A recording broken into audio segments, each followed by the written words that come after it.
ಮುಸುಕನು ಸರಿಸಿ ಕಂಗಳ ತೆರೆಸಿದೆ ಶುಭೋದಯ.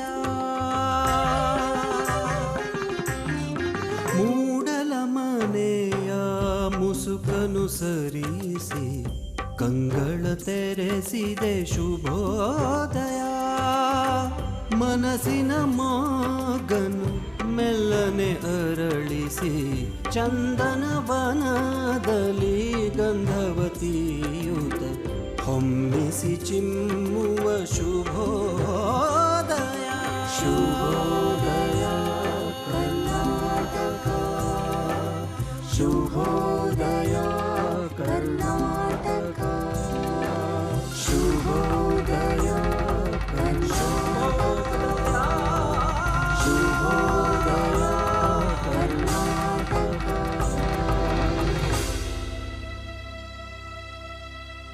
ವೀಕ್ಷಕರೇ ನಮಸ್ಕಾರ. ಚಂದನ ವಾಹಿನಿಯ ಎಲ್ಲ ಚಂದದ ಮನಸ್ಸಿನ ವೀಕ್ಷಕರಿಗೆ ಶುಭೋದಯ ಕರ್ನಾಟಕ 2ನೇ ಆವೃತ್ತಿ ಕಾರ್ಯಕ್ರಮಕ್ಕೆ ಆತ್ಮೀಯವಾದ ಸ್ವಾಗತ. ವೀಕ್ಷಕರೇ, ಇವತ್ತು ಶುಭ ಶುಕ್ರವಾರ, ಗುಡ್ ಫ್ರೈಡೆ ಅಂತ ಆಚರಿಸ್ತೀವಿ. ಉದ್ದೇಶ ಏನು ಅಂತಂದ್ರೆ, ಪ್ರಭು ಯೇಸು ಜಗತ್ತಿನ ಅಂಧಕಾರವನ್ನ ಅಥವಾ ಮೌಢ್ಯತೆಯನ್ನ ತಳ್ಳಿ ಹಾಕುವಲ್ಲಿ ಸಾಕಷ್ಟು ಪ್ರಯತ್ನಗಳನ್ನು ಮಾಡಿದ್ರು ಮತ್ತು ಈ ನಿಟ್ಟಲ್ಲಿ ಅವರು ನುಡಿದಂತಹ ವಾಣಿಗಳು ಇವತ್ತಿಗೂ ಪ್ರಸ್ತುತ. ಆದರೆ ಇವತ್ತು ಅವರು ನಮ್ಮನ್ನ ಅಗಲಿದಂತಹ ದಿನ. ಆದರೆ ಅವ್ರು ಅಗಲಿದಂಥದ್ದು ಬಹುಶಃ ನಮಗೆ ಬೇಜಾರಾಗಿದ್ರೂ ಕೂಡ, ಆದರೆ ಮುಂದಿನ ಒಳಿತಿಗಾಗಿ ಅಥವಾ ನಮ್ಮ ಬದುಕಿನ ಬೆಳಕನ್ನು ಕಾಣೋದಕ್ಕೆ ಒಂದು ಶುಭಾರಂಭವನ್ನು ಕೊಟ್ಟಂತಹ ಕ್ಷಣ. ಹಾಗಾಗಿ ಇವತ್ತು ಗುಡ್ ಫ್ರೈಡೆ ಅಂತ ಆಚರಿಸ್ತೀವಿ. ಹಾಗೆಯೇ ವೀಕ್ಷಕರೇ, ಇವತ್ತು ಮತ್ತೊಂದು ವಿಶೇಷತೆಯೂ ಹೌದು, ವರ್ಲ್ಡ್ ಹೆರಿಟೇಜ್ ಡೇ, ವಿಶ್ವ ಪಾರಂಪರಿಕ ದಿನ ಅಂತ ಆಚರಿಸ್ತೀವಿ. ಏನಪ್ಪಾ ಈ ದಿನದ ವಿಶೇಷತೆ ಅಂತಂದ್ರೆ, ಪಾರಂಪರಿಕ ತಾಣಗಳಿರಬಹುದು, ಸ್ಮಾರಕಗಳಿರಬಹುದು, ಅಥವಾ ಅದರ ಒಂದು ವೈವಿಧ್ಯತೆ ಇರಬಹುದು, ವಿಶೇಷತೆ ಇರಬಹುದು, ಸಾಕಷ್ಟು ವಿಷಯಗಳನ್ನು ಹೇಳುತ್ತೆ. ಅದು ಕಲೆಗೆ ಸಂಬಂಧಪಟ್ಟದ್ದು, ಇತಿಹಾಸ ಆಗಿರಬಹುದು. ಹೀಗೆ ಅದು ಒಂದು ಪೀಳಿಗೆಯಿಂದ ಮತ್ತೊಂದು ಪೀಳಿಗೆಗೆ ಪರಿಚಯ ಆಗ್ತಾ ಹೋಗಬೇಕು. ಅದಾಗಬೇಕು ಅಂತಂದ್ರೆ ನಾವು ಅದನ್ನ ಸಂರಕ್ಷಣೆ ಮಾಡಬೇಕು. ಈ ನಿಟ್ಟಲ್ಲಿ ಇವತ್ತಿನ ದಿನ ಈ ರೀತಿಯಾದಂತಹ ಸ್ಮಾರಕಗಳಿರಬಹುದು, ತಾಣಗಳಿರಬಹುದು, ಇವೆಲ್ಲವುಗಳನ್ನು ಕೂಡ ನಾವು ರಕ್ಷಿಸಬೇಕು ಅನ್ನುವಂತಹ ಅರಿವು ಪ್ರತಿಯೊಬ್ಬರಲ್ಲೂ ಮೂಡಬೇಕು ಅನ್ನುವಂತಹ ಕಾರಣಕ್ಕೆ ಇವತ್ತಿನ ದಿನವನ್ನ ವಿಶ್ವ ಪಾರಂಪರಿಕ ದಿನ ಅಂತ ಆಚರಿಸಲಾಗುತ್ತೆ. ಹಾಗೆಯೇ ವೀಕ್ಷಕರೇ, ಇವತ್ತು ನಮ್ಮ ಕನ್ನಡ ಚಿತ್ರರಂಗದ ಖ್ಯಾತ ನಟ ಲವ್ಲಿ ಸ್ಟಾರ್ ಪ್ರೇಮ್ ಅವರ ಹುಟ್ಟುಹಬ್ಬ. ಇವರಿಗೆ ನಮ್ಮ ವಾಹಿನಿಯ ಪರವಾಗಿ ಹುಟ್ಟುಹಬ್ಬದ ಹಾರ್ದಿಕ ಶುಭಾಶಯಗಳು. ಹಾಗೆಯೇ ಮತ್ತೋರ್ವ ನಟ, ಹಿರಿತೆರೆ ಹಾಗೂ ಬೆಳ್ಳಿತೆರೆಯಲ್ಲೂ ಕೂಡ ಸಾಕಷ್ಟು ನಟನೆಯನ್ನ ಮಾಡಿ ನಮ್ಮನ್ನ ರಂಜಿಸ್ತಾ ಬಂದಿರುವಂತಹ ಖ್ಯಾತ ನಟ ರಾಜೇಶ್ ನಟರಂಗ ಅವರ ಹುಟ್ಟಿದ ಹಬ್ಬ. ಅವ್ರಿಗೂ ಕೂಡ ನಮ್ಮ ವಾಹಿನಿಯ ಪರವಾಗಿ ಹುಟ್ಟುಹಬ್ಬದ ಹಾರ್ದಿಕ ಶುಭಾಶಯಗಳು. ಹಾಗೆಯೇ ನಮ್ಮ ಭಾರತೀಯ ಕ್ರಿಕೆಟ್ ಆಟಗಾರ ರಾಹುಲ್ ಅವರ ಹುಟ್ಟುಹಬ್ಬವೂ ಹೌದು ಇವತ್ತು. ಅವ್ರಿಗೂ ಕೂಡ ಹುಟ್ಟುಹಬ್ಬದ ಹಾರ್ದಿಕ ಶುಭಾಶಯಗಳು.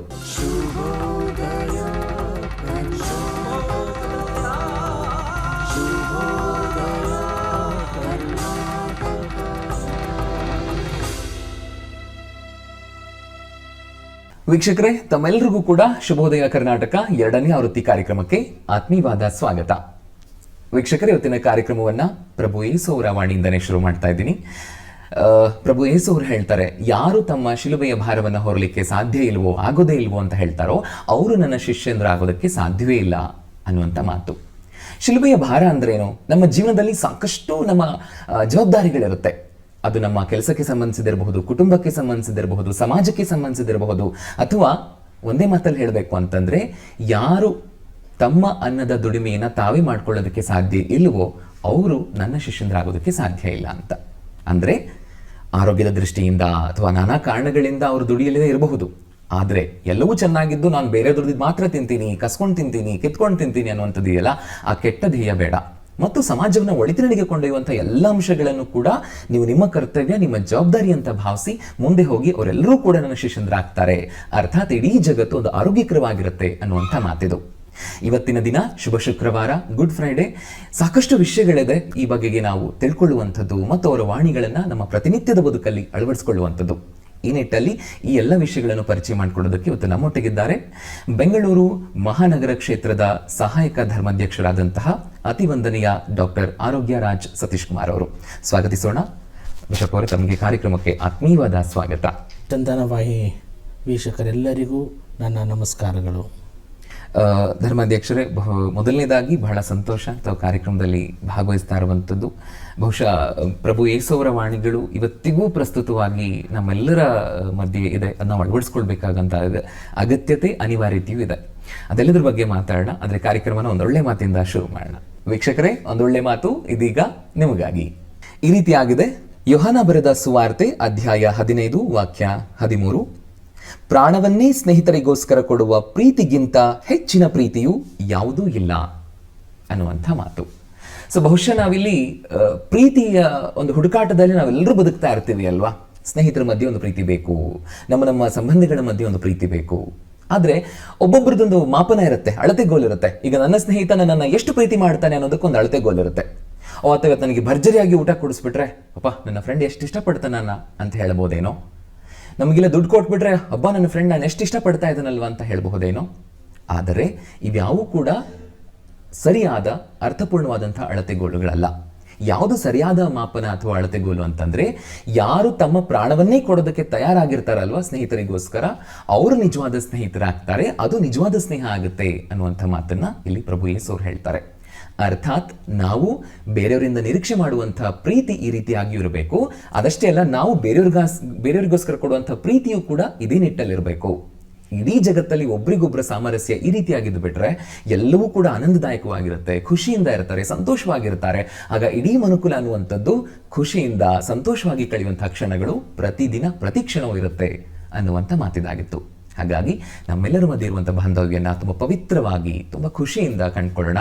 ಪ್ರೀತಿಗಿಂತ ಮಿಗಿಲಾದದ್ದು ಏನೂ ಇಲ್ಲ ಅನ್ನುವಂಥದ್ದನ್ನ ಅರ್ಥೈಸ್ಕೊಂಡು ಅಳವಡಿಸ್ಕೊಳ್ಳೋಣ. ಬನ್ನಿ ಮತ್ತೆ ನಾವು ಮುಂದುವರಿಸೋಣ. ಧರ್ಮಾಧ್ಯಕ್ಷರೇ, ಬಹುಶಃ ಪ್ರಭು ಯೇಸುವಿನ ವಾಣಿಯನ್ನು ನಾವು ಕೇಳಿ ಅಳವಡಿಸ್ಕೊಳ್ಳೋದಕ್ಕಿಂತ ಹೆಚ್ಚಿನದಾಗಿ ಅದನ್ನು ನಾವು ಬೇರೆಯವರಿಗೆ ಪಸರಿಸುವಂಥ ಕೆಲಸವೂ ಇದೆಯಲ್ವಾ. ಬಹುಶಃ ಅದು ಎರಡನೇ ದೊಡ್ಡ ಜವಾಬ್ದಾರಿ. ಸೊ ಅಂಥ ಒಂದು ಸ್ಥಾನವನ್ನು ಗುರುವಾಗಿ ತಾವು ನಡೆಸ್ಕೊಂಡು ಬರ್ತಾ ಇದ್ದೀರಾ. ಮನುಕುಲಕ್ಕೆ ಆ ವಿಷಯಗಳನ್ನು ಪಸರಿಸ್ತಾ ಇದ್ದೀರಿ. ಮೊದಲನೇದಾಗಿ ಆ ಸೇವೆಯ ಬಗ್ಗೆ ನಿಮ್ಮ ಮಾತೇನು? ನಾನು ಗುರುವಾಗಿ ಸುಮಾರು 18 ವರ್ಷವಾಯಿತು. ಅದೇ ರೀತಿಯಲ್ಲಿ ಹೋದ ವರ್ಷ 2024ರಲ್ಲಿ ಆಗಸ್ಟ್ ತಿಂಗಳಲ್ಲಿ ಧರ್ಮಾಧ್ಯಕ್ಷರ ಪಟ್ಟವನ್ನು ಕೂಡ ನನಗೆ ನೀಡಲಾಯಿತು. ಈ 18 ವರ್ಷಗಳಲ್ಲಿ ನನ್ನ ಜೀವನ, ವಿಶೇಷವಾಗಿ ದೇವರ ಕೊಟ್ಟಂಥ ಆ ಕರೆ, ಅದು ಕೇವಲ ಒಂದು ಜವಾಬ್ದಾರಿಯಲ್ಲ, ಬದಲಾಗಿ ಆ ಯೇಸು ಕ್ರಿಸ್ತರು ಯಾವ ರೀತಿಯಲ್ಲಿ ಜೀವಿಸಿದರು, ಯಾರಿಗಾಗಿ ಜೀವಿಸಿದರು ಎಂಬುದನ್ನು ಜನರಿಗೆ ಪ್ರಕಟಿಸಲು, ಅದನ್ನು ಅವರ ಪ್ರೀತಿಯ ಹಾದಿಯನ್ನು ಜನರಿಗೆ ಸಾರಲು ನನ್ನ ಒಂದು ಜವಾಬ್ದಾರಿ. ಆ ಜವಾಬ್ದಾರಿ ಕೇವಲ ಒಂದು ಕೆಲಸವಲ್ಲ, ಕಾರ್ಯವಲ್ಲ, ಬದಲಾಗಿ ಆ ಜನರಿಗೆ ನೀಡುವಂತಹ ಸಂದೇಶ ಅವರ ಆತ್ಮಕ್ಕೆ ತೃಪ್ತಿ ತರಬೇಕು. ಎರಡನೇದಾಗಿ, ಈ ಸೇವೆ ಎನ್ನುವಾಗ ಹಲವಾರು ಬಾರಿ ನಾವು ಮಾಡುವ ಸೇವೆ, ಅದರ ಫಲ ನಾವು ಆಗ ನೋಡುವುದಿಲ್ಲ. ಬದಲಾಗಿ ಬಹುಶಃ ಒಂದು ವಾರಗಳಾದ ಮೇಲೆ ಆಗ್ಬೋದು, ಒಂದು ವರ್ಷಗಳೇ ಆಗ್ಬೋದು, ಕೆಲವು ವರ್ಷಗಳೇ ಆಗ್ಬೋದು. ಅವರು ಬಂದು ಹೇಳುವಾಗ, ಸ್ವಾಮಿ ಕೆಲವು ದಿನಗಳ ಹಿಂದೆ, ಕೆಲವು ವರ್ಷಗಳ ಹಿಂದೆ ಈ ಮಾತನ್ನು ನೀವು ಹೇಳಿದ್ದಿರಿ, ಅದು ನನ್ನ ಮನಸ್ಸೇ ಬದಲಾಯಿತು, ಆದ್ದರಿಂದ ನನ್ನ ಜೀವನವೇ ಬದಲಾಯಿತು ಅನ್ನುವಾಗ ಅಲ್ಲಿ ಸಿಗುವಂಥ ತೃಪ್ತಿ ಅದನ್ನು ಹೇಳಲು ಸಾಧ್ಯವಿಲ್ಲ, ವರ್ಣಿಸಲು ಕೂಡ ಸಾಧ್ಯವಿಲ್ಲ. ಯಾಕಂದರೆ ಇದು ನನ್ನ ಕಾರ್ಯವಲ್ಲ, ಇದು ನಾನು ಮಾಡುವ ಕಾರ್ಯವಂತಲ್ಲ, ಬದಲಾಗಿ ದೇವರೇ ತಮ್ಮ ಅನುಗ್ರಹದ ಮೂಲಕ ಅವರು ನನ್ನ ಮುಖಾಂತರ ಮಾಡುವಂಥ ಒಂದು ಕಾರ್ಯ ಅಷ್ಟೇ. ಅದು ನಾವು ಸಾಧಿಸುವಂಥದ್ದು ಏನೂ ಇಲ್ಲ, ಬದಲಾಗಿ ದೇವರ ವರಪ್ರಸಾದಗಳಿಂದ, ದೇವರ ಕೊಡುಗೆಯಿಂದ ನಾವು ಈ ಕೆಲಸಗಳನ್ನು ಮಾಡ್ತೇವೆ ಹೊರತು ನನ್ನದು, ನಾನು ಮಾಡಿದ್ದು ಅಂದು ಹೇಳಿಕೊಳ್ಳಲು ಏನೂ ಇಲ್ಲಿ ಇಲ್ಲ. ಇದು ದೇವರ ಸೇವೆ, ಅವರ ಕೃಪಾಶ್ರಯದಿಂದಲೇ ನಾವು ಇದನ್ನು ಮಾಡ್ತಾ ಇದ್ದೇವೆ. ತುಂಬ ಸಂತೋಷ ಧರ್ಮಾಧ್ಯಕ್ಷರೇ. ಬಹುಶಃ ಇವತ್ತು ಗುಡ್ ಫ್ರೈಡೇ ಅಥವಾ ಶುಭ ಶುಕ್ರವಾರ ಅಂತ ನಾವು ಆಚರಿಸ್ತೀವಿ. ನಮ್ಮೆಲ್ಲರಿಗೂ ಗೊತ್ತು ಇವತ್ತು ಯೇಸು ನಮ್ಮನ್ನು ಅಗಲಿದ ದಿನ ಅಂತ. ಅಗಲಿದ ದಿನ ಅಂತಂದಾಗ ನಾವು ಯಾಕೆ ಅದನ್ನು ಗುಡ್ ಫ್ರೈಡೇ, ಶುಭ ಅಂತ ಯಾಕಲ್ಲಿ ನಾವು ಉಲ್ಲೇಖ ಮಾಡ್ತೀವಿ ಅನ್ನುವಂಥ ಮಾತು ಕೂಡ ಒಂದು ಪ್ರಶ್ನೆ ಆಗುತ್ತೆ. ಹೇಳಿ, ಇದರ ಹಿನ್ನೆಲೆ ಅಥವಾ ಇದಕ್ಕೆ ಅರ್ಥ? ಹೌದು, ಸಾಧಾರಣವಾಗಿ ಒಂದು ಸಾವು ಅನ್ನುವಾಗ ಯಾರೂ ಅದನ್ನು ಶುಭ ಎಂದು ಕರೆಯುವುದಿಲ್ಲ. ಆದರೆ ಯೇಸು ಕ್ರಿಸ್ತರ ವಿಷಯದಲ್ಲಿ ಶುಭ ಶುಕ್ರವಾರ ಎನ್ನುವಾಗ ನಾವೆಲ್ಲರೂ ಯೇಸು ಕ್ರಿಸ್ತ ತೀರಿ ಹೋದರು ಎಂದು ಆಚರಿಸುವುದಲ್ಲ, ಬದಲಾಗಿ ಆ ಸಾವಿನ ಹಿಂದೆ ಇರುವ ಮಹತ್ವವೇನು, ಕಾರಣವೇನು, ಅದನ್ನು ನಾವು ಕೂಲಂಕುಷವಾಗಿ ಅದನ್ನು ಅರಿಯುವಾಗ ಅದಕ್ಕೋಸ್ಕರ ನಾವು ಅದನ್ನು ಶುಭ ಎಂದು ಕರೆಯುತ್ತೇವೆ. ಯಾತಕ್ಕಾಗಿ ಅವರು ಮರಣ ಹೊಂದಿದರು? ಮನುಷ್ಯನ ಉದ್ಧಾರಕ್ಕಾಗಿ, ಮನುಷ್ಯನ ಒಳಿತಿಗಾಗಿ, ಮನುಷ್ಯನ ಮತ್ತು ದೇವರ ನಡುವೆ ಇರುವ ಬಾಂಧವ್ಯವನ್ನು, ಒಡೆದು ಹೋಗುವ ಬಾಂಧವ್ಯವನ್ನು, ನಮ್ಮ ಪಾಪಗಳಿಂದ ಒಡೆದು ಹೋಗಿರುವ ಆ ಒಂದು ಬಾಂಧವ್ಯವನ್ನು ಸರಿಪಡಿಸಲು ತಮ್ಮ ಪ್ರಾಣದ ಮುಖಾಂತರ ಅವರು ನೀಡಿದ್ದಾರೆ. ಅದಕ್ಕಾಗಿ ನಾವು ಶುಭ ಎನ್ನುತ್ತೇವೆ.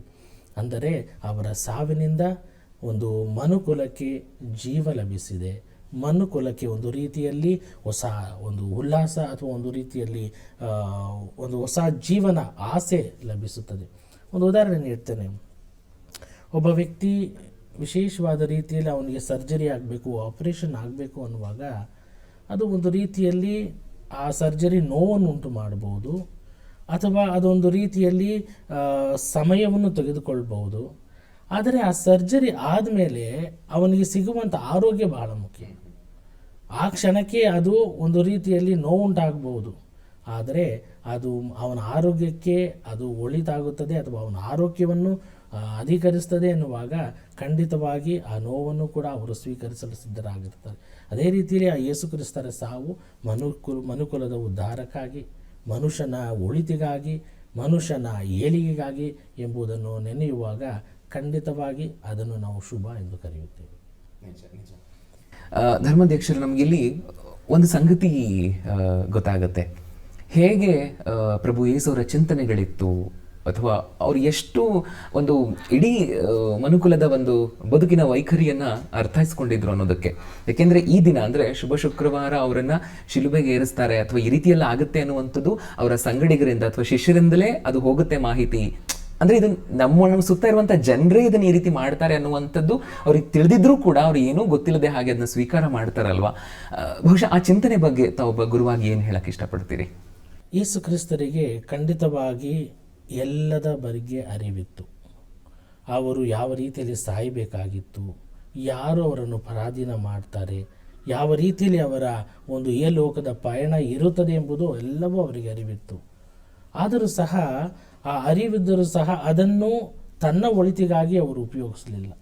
ಬದಲಾಗಿ ದೇವರ ಚಿತ್ತ ಏನಿದೆ, ಆ ದೇವರ ಚಿತ್ತಕ್ಕೆ ಅನುಗುಣವಾಗಿ ನಾನು ನಡೆಯಬೇಕು ಎಂಬ ಕಾರಣದಿಂದ ಅದನ್ನು ನಡೆಸ್ಕೊಂಡು ಹೋಗ್ತಾರೆ. ಎರಡು ವಿಷಯಗಳನ್ನು ನಾವು ಖಂಡಿತವಾಗಿ ನೆನೆಸ್ಕೊಳ್ಬೇಕು. ನಾವು ಅದಕ್ಕೋಸ್ಕರ ನಮ್ಮ ಕ್ರೈಸ್ತಿಯ ಧರ್ಮದಲ್ಲಿ ಯೇಸು ಕ್ರಿಸ್ತರು ಅವರಿಗೆ ಎರಡು ಸ್ವಭಾವಗಳಿವೆ. ಒಂದು ದೈವ ಸ್ವಭಾವ, ಒಂದು ಮನುಷ್ಯ ಸ್ವಭಾವ. ಹಾಗಾಗಿ ಆ ದೈವ ಸ್ವಭಾವ, ಮನುಷ್ಯ ಸ್ವಭಾವ ಎರಡೂ ಅವರಲ್ಲಿ ಅಡಗಿದ್ದ ಕಾರಣ ಅವರು ಈ ಎರಡನ್ನು ವಿಶೇಷವಾದ ರೀತಿಯಲ್ಲಿ ಮನುಷ್ಯನ ಒಳಿತಿಗಾಗಿ, ಮನುಷ್ಯನ ಆ ಒಂದು ದೇವರ ಮತ್ತು ಮನುಷ್ಯನ ನಡೆಯುವ ಸಂಬಂಧವನ್ನು ವಿಶೇಷವಾದ ರೀತಿಯಲ್ಲಿ ಏರ್ಪಡಿಸುವುದಕ್ಕೋಸ್ಕರ ಪಟ್ಟಂಥ ಆ ಪಾಡುಗಳನ್ನು ನಾವು ಖಂಡಿತವಾಗಿ ಧ್ಯಾನಿಸ್ತೇವೆ. ಅದೇ ಮುಖ್ಯವಾಗಿ ಈ ಶುಭ ಶುಕ್ರವಾರ ಈ ದಿನದ ಆಚರಣೆಯನ್ನು ನಾವು ಸೀಮಿತಗೊಳಿಸ್ತೇವೆ. ವಿಶೇಷವಾಗಿ ಅದನ್ನೇ ನಾವು ಆಚರಿಸುವುದು. ಅವರ ಪ್ರೀತಿ, ಅವರು ನೀಡಿದಂತಹ ಅಥವಾ ಅವರು ಮಾಡಿದಂಥ ತ್ಯಾಗ, ಅದನ್ನೇ ನಾವು ವಿಶೇಷವಾಗಿ ಈ ದಿನ ಸ್ಮರಿಸ್ತೇವೆ. ಹಾಗಾಗಿ ಅವರು ಮಾಡಿದಂಥ ಎಲ್ಲ ಕಾರ್ಯಗಳನ್ನು ವಿಶೇಷವಾಗಿ ಜನರ ಒಳಿತಿಗಾಗಿ ಮಾಡಿದರು. ಇವಾಗ ನೋಡಿ, ನೀವು ಹೇಳಿದ ಹಾಗೆ ಅವರ ಶಿಷ್ಯರೇ ಅವರನ್ನು ಪರಾಧೀನ ಮಾಡ್ತಾ ಇದ್ರು.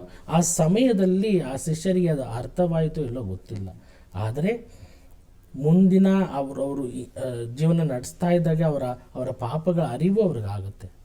ಅವರು ಮಾಡಿದಂಥ ಪಾಪಗಳು ಅಥವಾ ಅವರು ಮಾಡಿದ ತಪ್ಪು ಅದರ ಅರಿವು ಅವರಿಗೆ ಗೋಚರವಾಗುತ್ತದೆ. ಆಗ ಖಂಡಿತವಾಗಿ ದೇವರು ಅವರಿಗೆ ಕ್ಷಮೆಯನ್ನು ನೀಡ್ತಾರೆ. ಧರ್ಮಾಧ್ಯಕ್ಷರು, ಸಾಮಾನ್ಯವಾಗಿ ಈ ಮಾತು ನಾವು ಓದುವಾಗ ಅಥವಾ ಕೇಳುವಾಗ ವ್ಯಕ್ತವಾಗ್ತಾ ಇರುತ್ತೆ. ತಪ್ಪುಗಳು ಆಗುವಂಥದ್ದು ಅಥವಾ ಅದು ಘಟಿಸುವಾಗ ಯಾಕಾಗುತ್ತೆ ಅಂತಂದ್ರೆ ಸರಿ ಅನ್ನುವಂಥದ್ದಕ್ಕೆ ಮೌಲ್ಯ ಸಿಗೋದಕ್ಕೆ, ಸರಿ ಅನ್ನುವಂಥದ್ದಕ್ಕೆ ಗುರುತು ಸಿಗೋದಕ್ಕೆ, ಸರಿ ಅನ್ನುವಂಥದ್ದು ಸರಿ ಅಂತ ಗೊತ್ತಾಗ್ಲಿ ಅನ್ನೋದಕ್ಕೋಸ್ಕರನೇ ಅದು ಆ ರೀತಿ ಆಗುತ್ತೆ. ಬಹುಶಃ ಈ ವಿಷಯದಲ್ಲೂ ಅದೇ ಆಯ್ತೇನೋ ಅಂತ ಅನ್ಸುತ್ತೆ. ಹೌದು, ಒಂದು ರೀತಿಯಲ್ಲಿ ಹೇಳಬೇಕಾದ್ರೆ ಖಂಡಿತವಾಗಿ ಸಾಧಾರಣ ಮನುಷ್ಯ ಯೇಸು ಕ್ರಿಸ್ತರು ಅವರನ್ನು ಬಂದಂತಹ ಹಾದಿಯನ್ನು ನಾವು ನೋಡುವಾಗ ಏಕೆ ಇದೆಲ್ಲ ನಡಿಬೇಕಾಗಿತ್ತು? ಯೇಸು ಕ್ರಿಸ್ತರಿಗೆ ಎಲ್ಲ ಶಕ್ತಿ ಇತ್ತು, ಒಂದೇ ಸಲ ಎಲ್ಲವನ್ನು ಪವಾಡ ರೀತಿಯಲ್ಲಿ ಮಾಡಿ ಮುಗಿಸ್ಬೋದಾಗಿತ್ತು ಅನ್ನುವ ಯೋಚನೆ ಬರುತ್ತದೆ. ಆದರೆ ಯೇಸು ಕ್ರಿಸ್ತರು ಸಹ ಆ ತಂದೆ ಚಿತ್ತ ಏನಿತ್ತು, ದೇವರ ಚಿತ್ತ ಏನಿತ್ತು ಅದು ನೆರವೇರಲೇಬೇಕು. ಅವರ ಆ ಒಂದು ಯೋಚನೆಗಳು ಯಾವ ರೀತಿಯಲ್ಲಿದೆ, ಅದು ನನ್ನ ಜೀವನದಲ್ಲಿ ನಡೀಬೇಕು, ನನ್ನ ಕಾರ್ಯಗಳಲ್ಲಿ ನಡಿಬೇಕು ಎಂಬುದನ್ನು ಅರಿತು ಅದರಂತೆ ನಡೆದರು. ಹಾಗಾಗಿ ಈ ಅವರ ಜೀವನವೇ ನಮಗೆ ಒಂದು ಪಾಠವಾಗಿದೆ. ಅವರು ನಡೆದು ಬಂದ ಹಾದಿಯೇ ನಮ್ಮೆಲ್ಲರಿಗೂ ಒಂದು ವಿಶೇಷವಾದ ರೀತಿಯಲ್ಲಿ ಪಾಠವನ್ನು ಕಲಿಸ್ತದೆ. ಧರ್ಮಾಧ್ಯಕ್ಷರೇನು ಆಚರಣೆಗಳ ಬಗ್ಗೆ ಹೇಳೋದಾಯ್ತು ಅಂದರೆ ಮುಖ್ಯವಾಗಿ ಗುಡ್ ಫ್ರೈಡೆ ಜಗತ್ತಿನೆಲ್ಲೆಡೆಯೂ ಕೂಡ ಆಚರಿಸಲಾಗುತ್ತೆ. ಯಾವ ರೀತಿಯಾಗಿ ಆಚರಿಸಲಾಗುತ್ತೆ, ಯಾವ ಧ್ಯೇಯದೊಂದಿಗೆ ಆಚರಿಸಲಾಗುತ್ತೆ? ವಿಶೇಷವಾಗಿ ಶುಭ ಶುಕ್ರವಾರದಂದು ನಾವು ಮೊದಲನೆಯದಾಗಿ ಮೌನವನ್ನು ಧರಿಸ್ತೇವೆ. ಯಾಕಂದರೆ ಯೇಸು ಕ್ರಿಸ್ತರು ಸಾವಿನ ಬಗ್ಗೆ ನಾವು ಧ್ಯಾನಿಸುವಾಗ, ಯೇಸು ಕ್ರಿಸ್ತರ ಆ ಒಂದು ಪಾಡುಗಳನ್ನು ನಾವು ಧ್ಯಾನಿಸುವಾಗ ವಿಶೇಷವಾಗಿ ನಾವು ಮೌನವನ್ನು ವಹಿಸ್ತೇವೆ. ಈ ಶುಭ ಶುಕ್ರವಾರದಲ್ಲಿ ಅಂದು ಸಾಧಾರಣವಾಗಿ ನಮ್ಮ ಮನೆಗಳಲ್ಲಿ ಯಾವ ಟಿ ವಿಗಳು ಹಾಕುವುದಿಲ್ಲ, ಯಾವ ಒಂದು ಆಡಿಯೋನೂ ಹಾಕುವುದಿಲ್ಲ, ಟೇಪ್ ರೆಕಾರ್ಡರೇ ಆಗ್ಬೋದು, ಯಾವುದನ್ನು ನಾವು ಕೇಳುವುದಿಲ್ಲ. ಯಾಕೆಂದರೆ ಈ ಶುಭ ಶುಕ್ರವಾರದಂದು ನಾವು ಯೇಸು ಕ್ರಿಸ್ತರು ಪಟ್ಟಂಥ ಆ ಪಾಡುಗಳನ್ನು ನಾವು ಧ್ಯಾನಿಸ್ತೇವೆ. ಎರಡನೆಯದಾಗಿ ಈ ಶುಭ ಶುಕ್ರವಾರದಂದು ವಿಶೇಷವಾಗಿ ನಾವು ಉಪವಾಸವನ್ನು ಕೈಗೊಳ್ಳುತ್ತೇವೆ. ಸಾಧಾರಣವಾಗಿ ನಾವು ಆ ದಿನದಂದು ಸಾಧಾರಣವಾಗಿ ಹೆಚ್ಚಾಗೇನು ಊಟ ಮಾಡುವುದಿಲ್ಲ, ಅಥವಾ ಸಾಧಾರಣವಾಗಿ ಬೆಳಿಗ್ಗೆ ಎದ್ದು ನಾವು ನಾಷ್ಟ ಮಾಡ್ತೇವೆ, ಅದನ್ನು ಯಾವುದು ನಾವು ಆ ದಿನ ಮಾಡುವುದಿಲ್ಲ. ಯಾಕೆಂದರೆ ಯೇಸು ಕ್ರಿಸ್ತರು ಪಟ್ಟಂಥ ಪಾಡುಗಳಲ್ಲಿ ನಾನು ಕೂಡ ಸ್ವಲ್ಪ ಏನಾದರೂ ಭಾಗಿಯಾಗಬೇಕು, ಅವರು ಅನುಭವಿಸಿದಂಥ ನೋವಲ್ಲಿ ನಾನು ಕೂಡ ಪಾಲ್ಗಾರನಾಗಬೇಕು ಎಂಬ ಕಾರಣದಿಂದ ನಾವು ಉಪವಾಸವನ್ನು ಮಾಡ್ತೇವೆ. ಆ ಶಿಲುಬೆ ಹಾದಿ ಎನ್ನುವುದು ಒಂದಿದೆ. ಆ ಶಿಲುಬೆ ಹಾದಿಯಲ್ಲಿ ವಿಶೇಷವಾಗಿ ಅಂದಿನ ದಿನ ನಾವೆಲ್ಲರೂ ಭಾಗವಹಿಸ್ತೇವೆ. ಅಂದಿನ ದಿನ ವಿಶೇಷವಾಗಿ ಸಂಖ್ಯೆಯಲ್ಲಿ ಅತಿ ದೊಡ್ಡ ಸಂಖ್ಯೆಯಲ್ಲಿ ಜನರು ಎಲ್ಲ ನಮ್ಮ ಚರ್ಚ್ಗಳಲ್ಲಿ ಭಾಗವಹಿಸ್ತಾರೆ. ಹಲವಾರು ಬಾರಿ ನನಗೆ ಒಂದು ಪ್ರಶ್ನೆ ಮೂಡುತ್ತದೆ, ಎಲ್ಲಿದ್ದಾರೆ ಇಷ್ಟು ಜನ? ಶುಭ ಶುಕ್ರವಾರದಂದು ಇಡೀ ದೇವಾಲಯವು ತುಂಬಿ ತುಳುಕುತ್ತದೆ. ಹಾಗಾಗಿ ಜನರು ವಿಶೇಷವಾಗಿ ಆ ದಿನ ಬಂದು ಆ ಯೇಸು ಕ್ರಿಸ್ತರು ಅನುಭವಿಸಿದ ಪಾಡುಗಳಲ್ಲಿ ನಾನು ಸ್ವಲ್ಪನಾದರೂ ಪಾಲ್ಗೊಳ್ಳಬೇಕು ಎಂಬ ಕಾರಣದಿಂದ ಆ ದೇವಾಲಯಕ್ಕೆ ಬರ್ತಾರೆ, ಚರ್ಚ್ಗಳಿಗೆ ಬರ್ತಾರೆ, ಪ್ರಾರ್ಥನೆಯಲ್ಲಿ ಭಾಗವಹಿಸ್ತಾರೆ, ಹಾಗೂ ಸಾಂಗ್ಯಗಳಲ್ಲಿ ಭಾಗವಹಿಸ್ತಾರೆ. ಮತ್ತು ದೈಹಿಕ ದಂಡನೆ ಅಂದರೆ ಉಪವಾಸಗಳ ಮುಖಾಂತರ ಮಾಂಸ ನಿರೋಧನೆ ಆಚರಿಸುವುದರ ಮೂಲಕ ಆ ಯೇಸು ಕ್ರಿಸ್ತರ ಪಾಡುಗಳಲ್ಲಿ ನಾವು ಕೂಡ ಸ್ವಲ್ಪ ಮಟ್ಟಿಗೆ ಪಾಲ್ಗೊಳ್ಬಹುದು ಎಂಬ ಕಾರಣದಿಂದ ಆ ದಿನವನ್ನು ಆ ರೀತಿಯಲ್ಲಿ ನಾವು ಆಚರಿಸ್ತೇವೆ. ಆ ಸಂದರ್ಭ ಬಹುಶಃ ಈಗಲೂ ನಾವು ಚಿತ್ರಗಳಲ್ಲಿ ಅಥವಾ ಒಂದಷ್ಟು ಪದಗಳಲ್ಲಿ ಕೇಳಿದ್ರು ಕೂಡ ನಮಗೆ ನಾವು ಉಂಟು ಮಾಡುತ್ತೆ ಅದು. ಆದರೆ ಯಾಕೆ ಅಷ್ಟೊಂದು ಗಟ್ಟಿ ನಿರ್ಧಾರ ಇತ್ತು ಪ್ರಭುವಿಗೆ ಅಂತ ಅಂದರೆ, ಬಹುಶಃ ಅವರು ಜನರ ಮೌಢ್ಯತೆಯನ್ನು ಅಥವಾ ಜನರಲ್ಲಿದ್ದಂಥ ಒಂದು ಅಜ್ಞಾನವನ್ನು ತೊಡೆದು ಹಾಕೋಕೆ ಎಲ್ಲ ಪ್ರಯತ್ನಗಳನ್ನು ಅವರು ಸಹಜವಾಗಿದ್ದಾಗ ಪಟ್ಟರೂ ಕೂಡ ಇವತ್ತಿನ ದಿನ ಅಂದರೆ ಶಿಲುಬೆಗೆ ಬಹುಶಃ 150 kg ಒಂದು ಭಾರವನ್ನು ಹೊರುವಂತಹ ಪ್ರಸಂಗ, ಜೊತೆಗೆ ಅವರು ಹಿಂಸೆ ಮಾಡುವಂಥ ಪ್ರಸಂಗ, ಅಲ್ಲಿಯೂ ಒಂದಷ್ಟು ಜನ ನಾವನ್ನ ಹೊರ್ತೀವಿ ಅನ್ನುವಂಥ ಸಂದರ್ಭ ಬಂದರೂ ಕೂಡ ಅದು ಬೇಡ, ನಾನೇ ಹೊರ್ತೀನಿ ಅಂದರೆ ಕೊನೆ ಗಳಿಗೆಯಲ್ಲೂ ಕೂಡ ಆ ಒಂದು ಸ್ವಾಭಿಮಾನವನ್ನು ಅಥವಾ ಇದು ನನ್ನದೇ ಅನ್ನುವಂಥ ನಿರ್ಧಾರ ತಗೊಳ್ಳೋದಿದೆಯಲ್ಲ, ಎಷ್ಟು ಮಟ್ಟಿಗೆ ಅವರನ್ನು ಅರ್ಥಕೊಂಡಿದ್ರು, ನಾನೇ ನಿಭಾಯಿಸಬೇಕಿದೆ ನಾನು ಅಂಥದ್ದನ್ನು? ನೀವು ಮೊದಲೇ ಹೇಳಿದ್ರಿ ಪೀಠಿಕೆಯಲ್ಲಿ ಯೇಸು ಕ್ರಿಸ್ತರು ಹೇಳ್ತಾರೆ, ನೀವು ನನ್ನ ಶಿಷ್ಯರಾಗಬೇಕಾದರೆ ನಿಮ್ಮ ದಿನನಿತ್ಯದ ಶಿಲುಬೆಯನ್ನು ಹೊತ್ತು ನನ್ನನ್ನು ಹಿಂಬಾಲಿಸಬೇಕು. ನಾನು ಇನ್ನೊಂದು ಹೇಳಿದೆ, ನಾನು ನಿಮಗೆ ಯೇಸು ಕ್ರಿಸ್ತರಿಗೆ ದೈವ ಸ್ವಭಾವ ಮತ್ತು ಮನುಷ್ಯ ಸ್ವಭಾವ ಎರಡೂ ಇದೆ. ಆ ದೈವ ಸ್ವಭಾವ ಇದ್ದರೂ ಸಹ ಆ ಮನುಷ್ಯನ ಕಾರ್ಯಗಳನ್ನು ಮಾಡುವಾಗ ವಿಶೇಷವಾದ ರೀತಿಯಲ್ಲಿ ಮನುಷ್ಯನು ಯಾವ ರೀತಿಯಲ್ಲಿ ನೋವನ್ನು ಅನುಭವಿಸ್ತಾನೆ, ಯಾವ ರೀತಿಯಲ್ಲಿ ಆ ನೋವನ್ನು ಜಯಿಸ್ಬೋದು, ಯಾವ ರೀತಿಯಲ್ಲಿ ಆ ಪಾಡುಗಳಲ್ಲಿ ಅವರು ನಿಷ್ಠಾವಂತರಾಗಿರಬೇಕು ಎಂಬುದನ್ನು ತೋರಿಸುವುದಕ್ಕೋಸ್ಕರ ಅವರು ಅಷ್ಟು ಪಾಡುಗಳನ್ನು ಪಟ್ಟಿದ್ದಾರೆ. ಎರಡನೆಯದಾಗಿ ದೇವರು ಮನುಷ್ಯನನ್ನು ಎಷ್ಟು ಪ್ರೀತಿಸ್ತಾರೆ, ಅದು ಬಹಳ ಮುಖ್ಯವಾದ ಸಂದೇಶವನ್ನು ಈ ಅವರು ಪಟ್ಟಂಥ ಪಾಡುಗಳಲ್ಲಿ, ಅವರು ಪಟ್ಟಂಥ ಆ ನೋವುಗಳಲ್ಲಿ ಅದು ಮನುಷ್ಯನು ಅರಿಬೇಕು, ಅದನ್ನು ಅರ್ಥ ಮಾಡಿಕೊಂಡು ತನ್ನ ಜೀವನವನ್ನು ಬದಲಾಯಿಸಬೇಕು ಎಂಬ ಕಾರಣದಿಂದ ಈ ಎಲ್ಲ ಅಂಶಗಳನ್ನು ಯೇಸು ಕ್ರಿಸ್ತರು ತಮ್ಮ ಆ ಯಾತನೆಯಲ್ಲಿ ನಮಗೆ ತಿಳಿಯಪಡಿಸ್ತಾರೆ. ಅದು ಬಹಳ ಮುಖ್ಯವಾದದ್ದು. ಧರ್ಮಾಧ್ಯಕ್ಷರೇ, ಈಗ ಕತ್ತಲಿನಿಂದ ಬೆಳಕಿನೆಡೆಗೆ ಪಯಣ ಅನ್ನುವಂಥದ್ದು ಜಸ್ಟ್ ಲೈಟ್ ಆಫ್ ಮಾಡಿ ಆನ್ ಮಾಡಿದಷ್ಟು ಸುಲಭ ಅಲ್ಲವೇ ಅಲ್ಲ. ಅದೊಂದು ನಿರಂತರ ಪ್ರಕ್ರಿಯೆ. ಅದು ಇವತ್ತಿನ ದಿನಗಳಲ್ಲಿ ಅಲ್ಲ, ಆ ದಿನಗಳಲ್ಲಿ ಜನರ ಸಂಪೂರ್ಣವಾದಂತಹ ನಿಲುವುಗಳನ್ನು ಬದಲಾಯಿಸುವಂತಹ ಸಂದರ್ಭ. ಅದು ಎಷ್ಟು ಸವಾಲುಗಳನ್ನು ಎದುರಿಸಿದ್ರು ಅನ್ನುವಂಥದ್ದು ಗೊತ್ತಾಗ್ತಾ ಹೋಗುತ್ತೆ. ಇವತ್ತಿನ ದಿನಕ್ಕೆ ನಾವು ನೋಡಿದಾಗ ಅಷ್ಟು ಸವಾಲುಗಳು ಜನಾಂಗಕ್ಕೆ ಏನನ್ನ ಹೇಳುತ್ತೆ, ಏನು ತಿಳ್ಕೋಬೇಕು ಜನ ಇದರಿಂದ ಅನ್ನುವಂಥದ್ದು?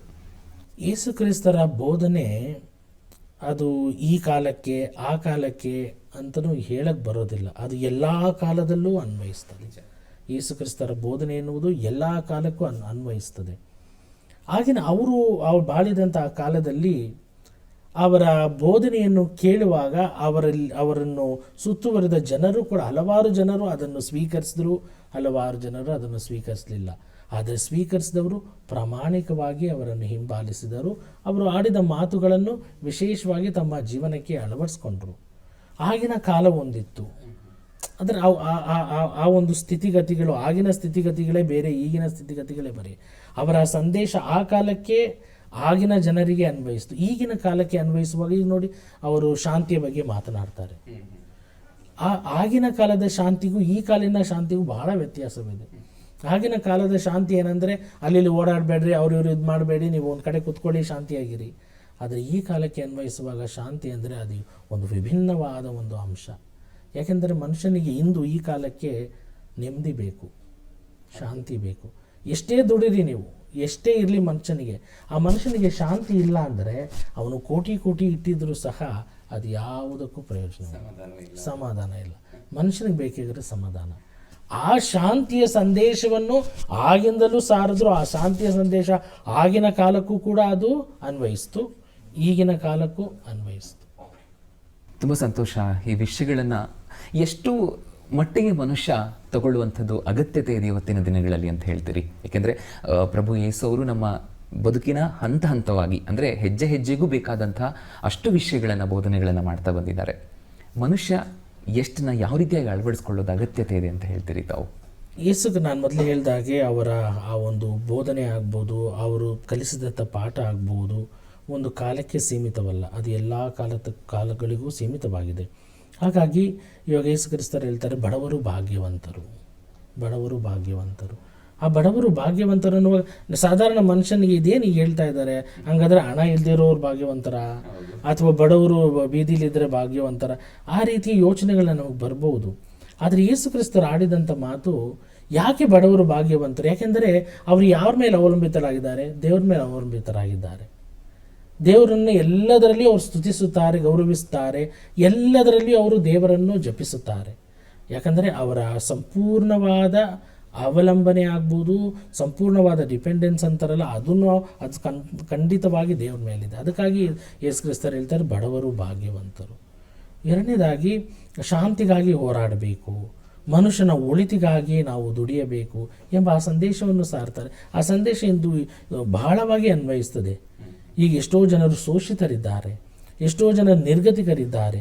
ಯಾವ ರೀತಿಯಲ್ಲಿ ಅವರಿಗಾಗಿ ನಾವು ಶ್ರಮಿಸ್ತೇವೆ, ಯಾವ ರೀತಿಯಲ್ಲಿ ಅವರಿಗಾಗಿ ಹೋರಾಡ್ತೇವೆ, ಆ ಸಂದೇಶ ಎಂದಿಗೂ ಅನ್ವಯಿಸ್ತದೆ. ಅವರಿಗಾಗಿ ನಾವು ನಿಂತ್ಕೊಳ್ಬೇಕು, ಅವರಿಗಾಗಿ ನಾವು ಹೋರಾಡಬೇಕು, ಅವರ ಪರವಾಗಿ ನಾವು ವಿಶೇಷವಾದ ರೀತಿಯಲ್ಲಿ ಎಲ್ಲವನ್ನು ಅವರಿಗೆ ಒದಗಿಸಲು ನಾವು ಮುಂದಾಗಬೇಕು ಅನ್ನುವ ಅಂಶವನ್ನು ಈಗ ಕೂಡ ಆ ಯೇಸು ಕ್ರಿಸ್ತರ ಬೋಧನೆ ಅನ್ವಯಿಸ್ತದೆ. ಖಂಡಿತವಾಗಿ ತುಂಬ ಅಗತ್ಯತೆ ಇದೆ ಹಾಗಿದ್ರೆ ನಾವು ಅದನ್ನು ಪಾಲಿಸುವಂಥದ್ದು. ಮತ್ತೊಂದು ಪ್ರಶ್ನೆ ಏನು ಅಂತಂದರೆ, ನಾವು ಇವತ್ತು ಅಂದರೆ ಶುಭ ಶುಕ್ರವಾರ ಆಚರಿಸುವಂಥ ಸ್ವಲ್ಪ ಹಿಂದೆ ನಾವು ಗರಿಗಳ ಭಾನುವಾರ ಅಂತಲೂ ಆಚರಿಸ್ತೀವಿ. ಅಂದರೆ ಯೇಸುವನ್ನು ಸ್ವಾಗತಿಸುವಂತಹ ದಿನ ಆಗಿರುತ್ತೆ. ನಂತರ ಯೇಸು ಪಟ್ಟಂಥ ಕಷ್ಟಗಳಿಗೆ ಸ್ವಾಗತಿಸಿದಂಥ ಜನರೇ ಮತ್ತೆ ಕಾರಣ ಆಗ್ತಾರೆ ಕೆಲವರು. ಆ ದಿನದ ಬಗ್ಗೆ ಹೇಳೋದಾದರೆ, ಖಂಡಿತವಾಗಿ ಕ್ರೈಸ್ತರಾದ ನಾವು ಗರಿಗಳ ಭಾನುವಾರ ಎಂದು ನಾವು ಆಚರಿಸ್ತೇವೆ. ಈ ಗರಿಗಳ ಭಾನುವಾರವನ್ನು ನಾವು ಯಾಕೆ ಆಚರಿಸ್ತೇವೆ ಅಂದರೆ, ಆ ಯೇಸು ಕ್ರಿಸ್ತರು ಜೆರುಸಲೇಮ್ ನಗರಕ್ಕೆ ಬರುವಾಗ ಯಾವ ರೀತಿಯಲ್ಲಿ ಜನರು ಅವರನ್ನು ಬರಮಾಡಿಕೊಂಡ್ರು, ಆ ಗರಿಗಳ ಮುಖಾಂತರ ಅವರಿಗೆ ಹೋಸಾನ ಹೋಸಾನ ಅಂತ ಹೇಳುವುದರ ಮೂಲಕ ಕರ್ತರ ನಾಮದಲ್ಲಿ ಅಥವಾ ಪ್ರಭುವಿನ ನಾಮದಲ್ಲಿ ಬರುವವರು ಧನ್ಯರು ಎಂದೆಲ್ಲ ಅರಿತು ಅವರನ್ನು ಸ್ವಾಗತಿಸ್ತಾರೆ. ಅದೇ ಆಚರಣೆಯನ್ನು ನಾವು ಗರಿಗಳ ಭಾನುವಾರವನ್ನು ಆಚರಿಸ್ತೇವೆ. ಆ ಗರಿಗಳ ಭಾನುವಾರ ಇನ್ನೊಂದು ಅಂಶವೇನೆಂದರೆ, ಆ ಗರಿಗಳ ಭಾನುವಾರದ ಮುಖಾಂತರ ನಾವು ಇಡೀ ವಾರವನ್ನು ಪವಿತ್ರ ವಾರವನ್ನಾಗಿ ಆಚರಿಸ್ತೇವೆ, ಪವಿತ್ರ ವಾರವನ್ನಾಗಿ ಆಚರಿಸ್ತೇವೆ. ಆ ಗರಿಗಳ ಭಾನುವಾರ ಆ ಪವಿತ್ರ ವಾರದ ಆರಂಭ, ಪವಿತ್ರ ಸಾಂಗ್ಯಗಳ ಆರಂಭ ಎಂಬುದನ್ನು ಸೂಚಿಸ್ತದೆ. ಓಕೆ. ಅಂದರೆ ಅದಾದ ನಂತರ ಅಂದರೆ ಗುಡ್ ಫ್ರೈಡೆ ಬರುತ್ತೆ, ನಂತರ ಈಸ್ಟರ್ ಸಂಡೇ ಬರುವಂಥದ್ದು. ಅದಕ್ಕಿಂತ ಗುಡ್ ಫ್ರೈಡೇಕ್ಕಿಂತ ಮುಂಚೆ ಕೂಡ ಈ ಶುಭ ಗುರುವಾರ ಅಂತ ಬರುತ್ತೆ. ಯೇಸು ಕ್ರಿಸ್ತರು ಯಾವ ರೀತಿಯಲ್ಲಿ ಶಿಷ್ಯರ ಪಾದಗಳನ್ನು ತೊಳೆದರು, ಆ ಸಾಂಗ್ಯವನ್ನು ನಾವು ಗುರುವಾರ ಆಚರಿಸ್ತೇವೆ. ಅವರು ಸಾಯುವುದಕ್ಕೆ ಹಿಂದಿನ ದಿನ ಅವರು ಪವಿತ್ರ ಬಲಿಪೂಜೆಯನ್ನು ಸ್ಥಾಪಿಸ್ತಾರೆ. ಆ ಪವಿತ್ರ ಬಲಿ ಸ್ಥಾಪಿಸುವುದಕ್ಕೆ ಮುಂಚೆ ಅವರು ತನ್ನ ಶಿಷ್ಯರ ಪಾದಗಳನ್ನು ತೊಳೆಯುತ್ತಾರೆ. ಅವರೇ ಖುದ್ದಾಗಿ ಒಬ್ಬೊಬ್ಬರ ಕಾಲುಗಳನ್ನು ಅವರು ತೊಳೆದು ಒರೆಸಿ ಮುತ್ತಿಡುತ್ತಾ ಆ ಒಂದು ಅಂಶವನ್ನು, ಯಾಕೆಂದರೆ ಅವರು ಹೇಳ್ತಾರೆ, ಸೇವೆ ಮಾಡು, ನಾನು ಒಬ್ಬ ಪ್ರಭು, ಒಬ್ಬ ಗುರುವಾಗಿ ನಾನು ನಿಮಗೆ ಈ ಅಂಶಗಳನ್ನು ಮಾಡುತ್ತಿದ್ದೇನೆ ಎಂದರೆ ನೀವು ಕೂಡ ಈ ರೀತಿ ಬೇರೆಯವರಿಗೆ ಮಾಡಬೇಕು. ಅಂದರೆ ಬೇರೆಯವರಿಗೆ ಸೇವೆ ಮಾಡಬೇಕು, ಬೇರೆಯವರಿಗೂ ಆ ಪ್ರೀತಿಯ ಸಂದೇಶವನ್ನು ಸಾರಬೇಕು ಎಂಬ ಜವಾಬ್ದಾರಿಯನ್ನು ಶಿಷ್ಯರಿಗೆ ವಹಿಸ್ತಾರೆ. ಅದನ್ನೇ ನಾವು ಶುಭ ಗುರುವಾರ ಎಂದು ನಾವು ಆಚರಿಸ್ತೇವೆ. ಅಂದಿನ ದಿನ ಎಷ್ಟು ದೊಡ್ಡ ನಿಲುವು ಅಲ್ವಾ ಅದು. ಅಂದರೆ ಅವರ ಒಂದು ಆಲೋಚನಾ ಶಕ್ತಿ ಎಷ್ಟು ದೊಡ್ಡದಾಗಿತ್ತು ಅಂತ ತೋರಿಸುತ್ತೆ ಇಲ್ಲಿ. ಬಹುಶಃ ಆ ಸಾಲಲ್ಲಿ ಆ ಶಿಷ್ಯನೂ ಇದ್ರ, ಅಂದರೆ ಯಾರೋ ಇವ್ರ ಬಗ್ಗೆನೇ ಹೇಳಿಕೊಟ್ಟು ಮತ್ತು ಶಿಲುಬೆಗೇರಿಸುವಂಥ ಪ್ರಸಂಗಕ್ಕೆ ಕಾರಣ ಆಗ್ತಾರಲ್ವಾ? ಹೌದೌದು, ಅವರು ಇದ್ದರು. ಯಾಕಂದರೆ ಇಬ್ಬರು ಅಂದರೆ ಒಬ್ಬರು ಗೊತ್ತಿಲ್ಲ ಎಂದು ಹೇಳುವ ವ್ಯಕ್ತಿ, ಇನ್ನೊಬ್ಬ ಅವರನ್ನು ಪರಾಧೀನ ಮಾಡುವ ವ್ಯಕ್ತಿ. ಇಬ್ಬರು ಅವ್ರ ಪಾದಗಳನ್ನು ಅವರು ತೊಳೆಯುತ್ತಾರೆ. ಗೊತ್ತಿದ್ದು ಅವ್ರಿಗೆ ಗೊತ್ತಿದೆ, ಆದರೂ ಕೂಡ ಅದು ಪಾದಗಳನ್ನು ತೊಳಿತಾರೆ. ಅಂದರೆ ಇಂದಿನ ಜನತೆಗೆ ಅದು ಎಂಥ ಸಂದೇಶವನ್ನು ನಾವು ನೀಡಬಹುದು. ವಿಶೇಷವಾಗಿ ಏನೇನು ಮಾಡ್ತೀವಿ, ನಾವು ನಮ್ಮ ಸ್ನೇಹಿತರನ್ನು ಮಾತ್ರ ನಾವು ಪ್ರೀತಿಸ್ತೇವೆ, ನಮಗೆ ಗೊತ್ತಿರೋರನ್ನು ಮಾತ್ರ ನಾವು ಪ್ರೀತಿಸ್ತೇವೆ, ನಮ್ಮ ಸಂಬಂಧಿಕರನ್ನು ಮಾತ್ರ ನಾವು ಪ್ರೀತಿಸ್ತೇವೆ. ಆದರೆ ಇಲ್ಲಿ ಯೇಸು ಕ್ರಿಸ್ತರು ನೀಡುತ್ತಿರುವ ಸಂದೇಶ, ನಿಮ್ಮ ಶತ್ರುಗಳನ್ನು ನೀವು ಪ್ರೀತಿಸಬೇಕು. ಅಂದರೆ ನಾನು ಹೇಳ್ತಾ ಇರೋದು ಯೇಸು ಕ್ರಿಸ್ತರವನ್ನು ಶತ್ರುವಾಗಿ ನೋಡಲೇ ಇಲ್ಲ, ಅಥವಾ ನನ್ನ ಶತ್ರುಗಳಂತ ಎಂದೂ ಘೋಷಿಸಲಿಲ್ಲ. ಯಾಕಂದರೆ ಅವ ದೇವರ ಚಿತ್ತ ಗೊತ್ತಿತ್ತು, ಈ ರೀತಿ ಆಗತ್ತೆ ಅನ್ನೋ ಗೊತ್ತು ಇದ್ದರೂ ಸಹ ಅವರನ್ನು ಎಂದಿಗೂ ಅವರು ದೂಷಿಸಲಿಲ್ಲ, ಅವರನ್ನು ಎಂದಿಗೂ ಶತ್ರುಗಳ ಹಾಗೆ ನೋಡಲೇ ಇಲ್ಲ. ಆದರೆ ನಾನು ಈಗ ದೈವ ಸಂಕಲ್ಪದಂತೆ, ದೇವ ಚಿತ್ತದಂತೆ ಮಾಡುತ್ತಿರುವ ಕಾರ್ಯಗಳು ನಡೆಯಬೇಕು ಎಂಬುದನ್ನು ನಡೆಸ್ಕೊಂಡು ಹೋದರು. ಹಾಗಾಗಿ ಇದ್ದರೂ ಸಹ ಅವರ ಪಾದಗಳನ್ನು ಕೂಡ ತೊಳೆಯುತ್ತಾರೆ. ಸಂಪೂರ್ಣವಾಗಿ ಹೇಳ್ತಾರೆ, ನನ್ನ ಸ್ವರ್ಗ ಸಾಮ್ರಾಜ್ಯದಲ್ಲಿ ನಿಮಗೆ ಪಾಲು ಬೇಕಾದರೆ ಇದನ್ನು ನೀವು ಪಡೆಯಲೇಬೇಕು. ಅಂದರೆ ನಾನು ನಿಮ್ಮ ಕಾಲುಗಳನ್ನು ತೊಳೆಯಲೇಬೇಕು. ಯಾಕಂದರೆ ನಾನು ಮಾಡಿದ ಹಾಗೆ ನೀವು ಇನ್ನೊಬ್ಬರಿಗೂ ಮಾಡಬೇಕು, ಪರರಿಗೂ ನೀವು ಮಾಡಬೇಕು ಅನ್ನುವ ಸಂದೇಶವನ್ನು ಸಾರಲು ಈ ಒಂದು ದಿನವನ್ನು ನಾವು ಆಚರಿಸ್ತೇವೆ. ಇಷ್ಟೊಂದು ಮನಸ್ಸನ್ನು ದೊಡ್ಡದಾಗಿ ಇಟ್ಕೋಬೇಕು ಅಂತಂದರೆ ಆ ದೈವಿಕ ಅಂಶಗಳು ಇರಲೇಬೇಕು ಅಂತ ಅನಿಸುತ್ತೆ. ಸಾಮಾನ್ಯವಾದ ಮನುಷ್ಯರು ಇಷ್ಟೊಂದು ಮನಸ್ಸನ್ನು ವಿಸ್ತಾರಗೊಳಿಸ್ಕೊಳ್ಳುವಂಥದ್ದು ಬಹಳ ಕಡಿಮೆ ಅಂತ ಅನಿಸುತ್ತೆ. ಧರ್ಮಾಧ್ಯಕ್ಷರು, ಇನ್ನು ಮುಂದೆ ಬರುವಂಥದ್ದು ಈಸ್ಟರ್ ಸಂಡೇ ಆಗಿರುತ್ತೆ. ಅದರ ಉದ್ದೇಶ ಏನಾಗಿರುತ್ತೆ, ಹೇಗಿರುತ್ತೆ ಆಚರಣೆ? ಇದು ನಾವು ಪುನರುತ್ಥಾನ ಭಾನುವಾರ ಅಂತ ನಾವು ಕರಿತೀವಿ. ಯೇಸು ಕ್ರಿಸ್ತರು ಶುಭ ಶುಕ್ರವಾರ ಸತ್ತ ಬಳಿಕ ಅವರನ್ನು ಸಮಾಧಿಯಲ್ಲಿ ಹಾಕಲಾಗುತ್ತದೆ. ಅದಾದ ಮೇಲೆ ದೇವರು ಅವರನ್ನು ಹಾಗೆ ಮೇಲೆಬ್ಬಿಸುತ್ತಾರೆ, ಅಂದರೆ ಅವರನ್ನು ಪುನರುತ್ಥಾನಗೊಳಿಸುತ್ತಾರೆ. ಅದರ ಮುಖಾಂತರ ಮನುಷ್ಯನಿಗೆ ಅವರು ನೀಡುವಂತಹ ಒಂದು ವಿಶೇಷವಾದ ಸಂದೇಶ, ಸಾವು ಅಂದರೆ ಕೊನೆಯಲ್ಲ. ಯಾಕೆಂದರೆ ಯೇಸು ಕ್ರಿಸ್ತರು ಆ ಸಾವನ್ನೇ ಜಯಿಸಿದ್ದಾರೆ. ಸಾವನ್ನು ಜಯಿಸಿ ನಮಗೂ ಕೂಡ ಆ ಹೊಸ ಆದಿಯ ಬಾಗಿಲನ್ನು ತೆರೆದಿದ್ದಾರೆ. ಅದೇ ಸಂದೇಶವನ್ನು ಆ ಪುನರುತ್ಥಾನದ ಭಾನುವಾರದಲ್ಲಿ ನಾವು ಆಚರಿಸ್ತೇವೆ. ಸ್ವರ್ಗಾರೋಹಣ ಅದಾದ ಮೇಲೆ ಯೇಸು ಕ್ರಿಸ್ತರು ಪುನರುತ್ಥಾನರಾಗಿ 40 ದಿನಗಳಾದ ಮೇಲೆ ಅವರು ಸ್ವರ್ಗಾರೋಹಣ ಆಗ್ತಾರೆ. ಈ ಯೇಸು ಕ್ರಿಸ್ತರು ಪುನರುತ್ಥಾನ ಆಗಿ 40 ದಿವಸಗಳಲ್ಲಿ ಕೂಡ ಆಗಾಗ ಶಿಷ್ಯರಿಗೆ ಕಾಣಿಸ್ಕೊಳ್ತಾರೆ. ಯಾಕಂದರೆ ಶಿಷ್ಯರು ಯೇಸು ಕ್ರಿಸ್ತರು ಸತ್ತು ಸಮಾಧಿ ಮಾಡಾದ್ಮೇಲೆ ಈ ಶಿಷ್ಯರಿಗೆಲ್ಲ ಒಂದು ಹತಾಶೆ ಆಗೋಯ್ತು. ನಮ್ಗೆ ಯಾರು ಈಗ ಏನು ಹೇಳುವುದು, ನಮಗೆ ಲೀಡರ್ ಇಲ್ಲ, ನಾಯಕರಿಲ್ಲ, ನಮ್ಮ ಮಾರ್ಗದರ್ಶಕರು ಯಾರು ಇಲ್ಲ, ಏನು ಮಾಡುವುದು? ಅವರಿಗೆ ಒಂದು ಭಯ ವಾತಾವರಣ. ಯೇಸು ಕ್ರಿಸ್ತರ ನಮ್ಮ ನಾಯಕನಿಗೆ ಈ ರೀತಿ ಆದಾಗ, ಈ ರೀತಿ ಸ್ಥಿತಿ ಬಂದಿದೆ, ನನಗೆ ಯಾವ ರೀತಿಯಲ್ಲಿ ಬರುವುದು ಎಂಬ ಆತಂಕನೂ ಇತ್ತು, ಭಯನೂ ಇತ್ತು. ಹಲವಾರು ಬಾರಿ ಅವರು ಅವಿತುಕೊಂಡ ನಿದರ್ಶನಗಳು ಇವೆ. ಆದರೆ ಆಗಾಗ ಯೇಸು ಕ್ರಿಸ್ತರು ಅವರ ಬಳಿ ಬಂದು ಅವರಿಗೆ ಶಾಂತಿಯ ಸಂದೇಶವನ್ನು ನೀಡಿ ಅವರಿಗೆ ಶಕ್ತಿಯನ್ನು ತುಂಬುತ್ತಾ, ಅವರಿಗೆ ಧೈರ್ಯವನ್ನು ತುಂಬುತ್ತಾ, ಭಯಪಡಬೇಡಿ. ಅವರು ಸ್ವರ್ಗಾರೋಹಣ ಆಗುವುದಕ್ಕೆ ಮುಂಚೆ ಕೂಡ ಅವರೆಲ್ಲರನ್ನೂ ಒಂದು ಸ್ಥಳದಲ್ಲಿ ಕೂಡಿಸಿ ಹೇಳ್ತಾರೆ, ಈಗೋ ನಾನು ನಿಮ್ಮೊಂದಿಗಿದ್ದೇನೆ, ಭಯಪಡಬೇಡಿ. ನೀವು ನಿಮ್ಮ ಜವಾಬ್ದಾರಿಗಳನ್ನು ನಿರ್ವಹಿಸಿ, ಎಲ್ಲ ಕಡೆ ಹೋಗಿ ನಾನು ನೀಡಿದ ಸಂದೇಶವನ್ನು, ನಿಮ್ಮೊಂದಿಗಿದ್ದಾಗ ಮಾಡಿದ ಆ ಸಂದೇಶವನ್ನು, ಪಾಠವನ್ನು ನೀವು ಮತ್ತೊಬ್ಬರಿಗೆ ಮಾಡಬೇಕು, ಅದನ್ನು ನೀವು ಮತ್ತೊಡೆ ಸಾರಬೇಕು. ನಾನು ನಿಮ್ಮ ಜೊತೆ ಇದ್ದೇನೆ, ಲೋಕ ಅಂತ್ಯದವರೆಗೂ ನಾನು ನಿನ್ನ ಜೊತೆ ಇದ್ದೇನೆ, ಭಯಪಡಬೇಡಿ ಎಂಬ ಧೈರ್ಯವನ್ನು ನೀಡಿ ಅವರು ಹಾಗೆಯೇ ಸ್ವರ್ಗಕ್ಕೆ ಆರೋಹಣರಾಗ್ತಾರೆ. ಅಂದರೆ ಆ ಶಿಷ್ಯರೆಲ್ಲರೂ ಅದಕ್ಕೆ ನಿದರ್ಶನರಾಗಿದ್ದರು, ಅದನ್ನು ನೋಡಿದರು. ಹಾಗೆಯೇ ಅವರು ಮೇಲಕ್ಕೆ ಏರುವುದನ್ನು ಅವರು ನೋಡುತ್ತಾರೆ. ಅಂದರೆ ಅವರಿಗೆ ಧೈರ್ಯ ತುಂಬುವುದು ಮಾತ್ರವಲ್ಲ, ನಾನು ಇವಾಗ ದೈಹಿಕವಾಗಿ ನಿಮ್ಮ ಜೊತೆ ಇಲ್ಲ ಅಂದ್ರೂ ನಿಜ, ನಾನು ನಿಮ್ಮ ಜೊತೆ ಸದಾ ಇರ್ತೇನೆ. ಅದೇ ಎಷ್ಟು ಬೆಂಬಲ ಕೊಟ್ಟಿದೆ ಅನ್ನುವಂಥದ್ದು. ಹೇಗೆ ಈ ಒಂದು ಅಂಶವನ್ನು, ಅಂದರೆ ಪ್ರಭು ಯೇಸು ಸಾಕಷ್ಟು ವಿಷಯಗಳನ್ನು ಅಥವಾ ವಾಣಿಗಳನ್ನು ನಮಗೆ ನೀಡಿದಾಗ ನಾವು ನಮ್ಮ ವೀಕ್ಷಕರಿಗೆ ನಾವು ಹೇಳೋದಾಯಿತು ಅಂತಂದರೆ, ಒಬ್ಬ ಮನುಷ್ಯ ವಾಣಿಯ ಪ್ರಕಾರ ನಾವು ನೋಡೋದಾದರೆ ಏನನ್ನು ಮಾಡಬೇಕು, ಏನನ್ನು ಮಾಡಬಾರ್ದು ತನ್ನ ಬದುಕಲ್ಲಿ? ಮೊದಲನೆಯದಾಗಿ ನಾವು ಮಾಡಬೇಕಾಗಿರುವುದು ಪ್ರೀತಿಸಬೇಕು, ಪ್ರತಿಯೊಬ್ಬರನ್ನು ಪ್ರೀತಿಸಬೇಕು. ಸಾಧಾರಣವಾಗಿ ಮನುಷ್ಯರಾದ ನಾವು ಕೇವಲ, ನಾನು ಮೊದಲೇ ಹೇಳಿದ ಹಾಗೆ, ನಮಗೆ ಯಾರನ್ನ ಬೇಕೋ ಅವ್ರನ್ನ ಪ್ರೀತಿಸ್ತೇವೆ.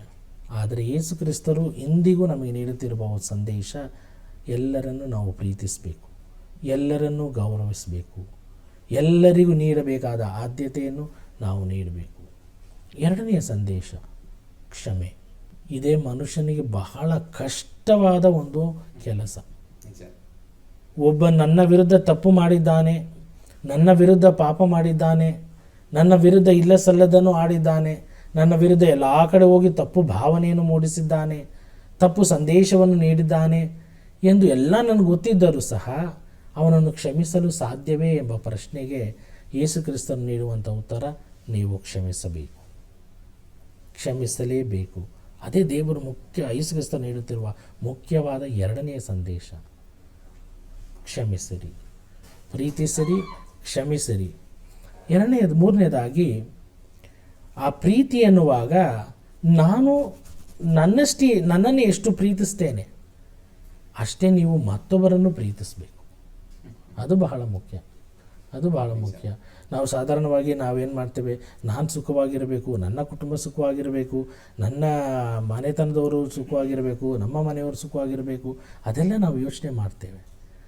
ಆದರೆ ಯೇಸು ಕ್ರಿಸ್ತರು ಒಂದು ಹೆಜ್ಜೆ ನಮ್ಮನ್ನು ಮುಂದೆ ಹೋಗಿ ಹೇಳುವುದೇನೆಂದರೆ, ಯಾವ ರೀತಿಯಲ್ಲಿ ನಿಮ್ಮನ್ನೇ ನೀವು ಪ್ರೀತಿಸ್ಕೊಳ್ತೀರೋ ಪರರನ್ನು ಅಷ್ಟೇ ನೀವು ಪ್ರೀತಿಸಬೇಕು.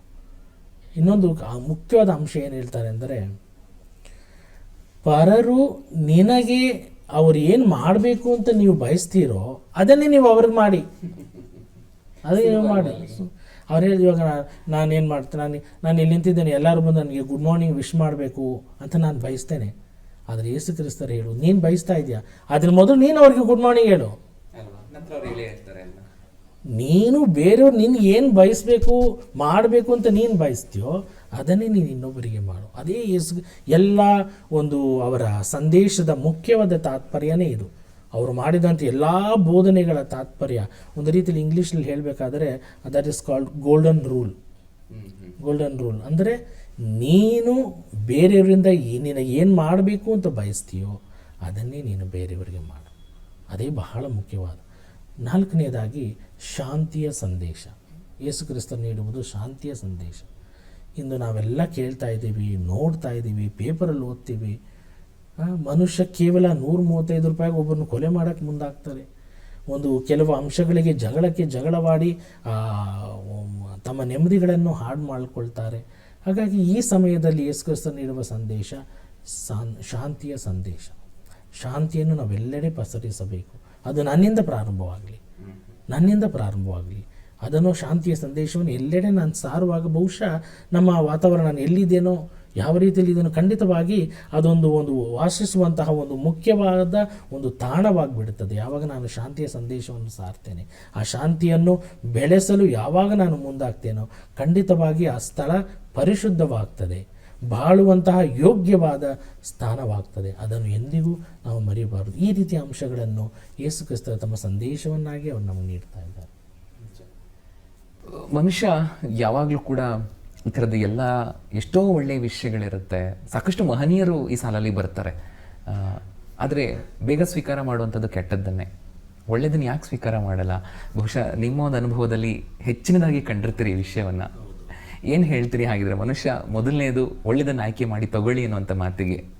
ಹೌದು, ಈ ಕನ್ನಡದಲ್ಲಿ ಒಂದು ನಾಲ್ನುಡಿ ಇದೆ, ಕುಂಬಾರನಿಗೆ ವರ್ಷ, ದೊಣ್ಣೆಗೆ ನಿಮಿಷ.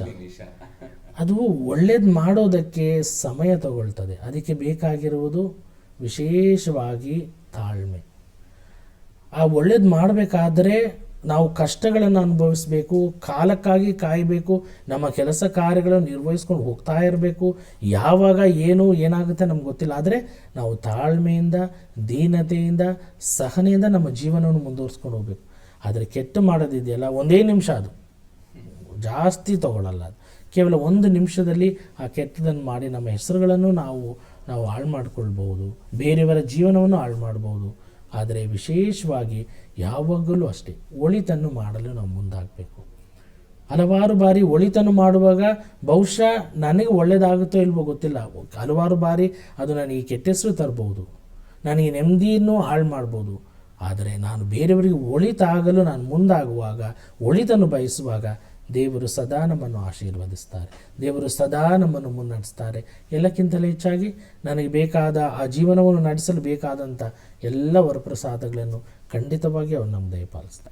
ಧರ್ಮಾಧ್ಯಕ್ಷರನ್ನು ಒಂದು ಕುತೂಹಲ ಅಂದರೆ, ಈ ವಿಷಯಗಳನ್ನು ನಾವು ಕೇಳಿದಷ್ಟು ಸುಲಭವಾಗಿ ಅಳವಡಿಸ್ಕೊಳ್ಳೋದು ಸುಲಭ ಇಲ್ಲ, ಬಹಳ ಕಷ್ಟ ಇದೆ. ಅದು ನಿರಂತರ ಪ್ರಕ್ರಿಯೆ. ಅದು ಇಂಥ ಒಂದು ವಿಷಯಗಳನ್ನು ನೀವು ನಿಮ್ಮ ಜೀವನದಲ್ಲಿ ಅಳವಡಿಸ್ಕೊಂಡು ಮತ್ತು ಇತರರ ಜೀವನಕ್ಕೂ ಅದನ್ನು ಸೂಚಿಸ್ತಾ ಇದ್ದೀರಿ.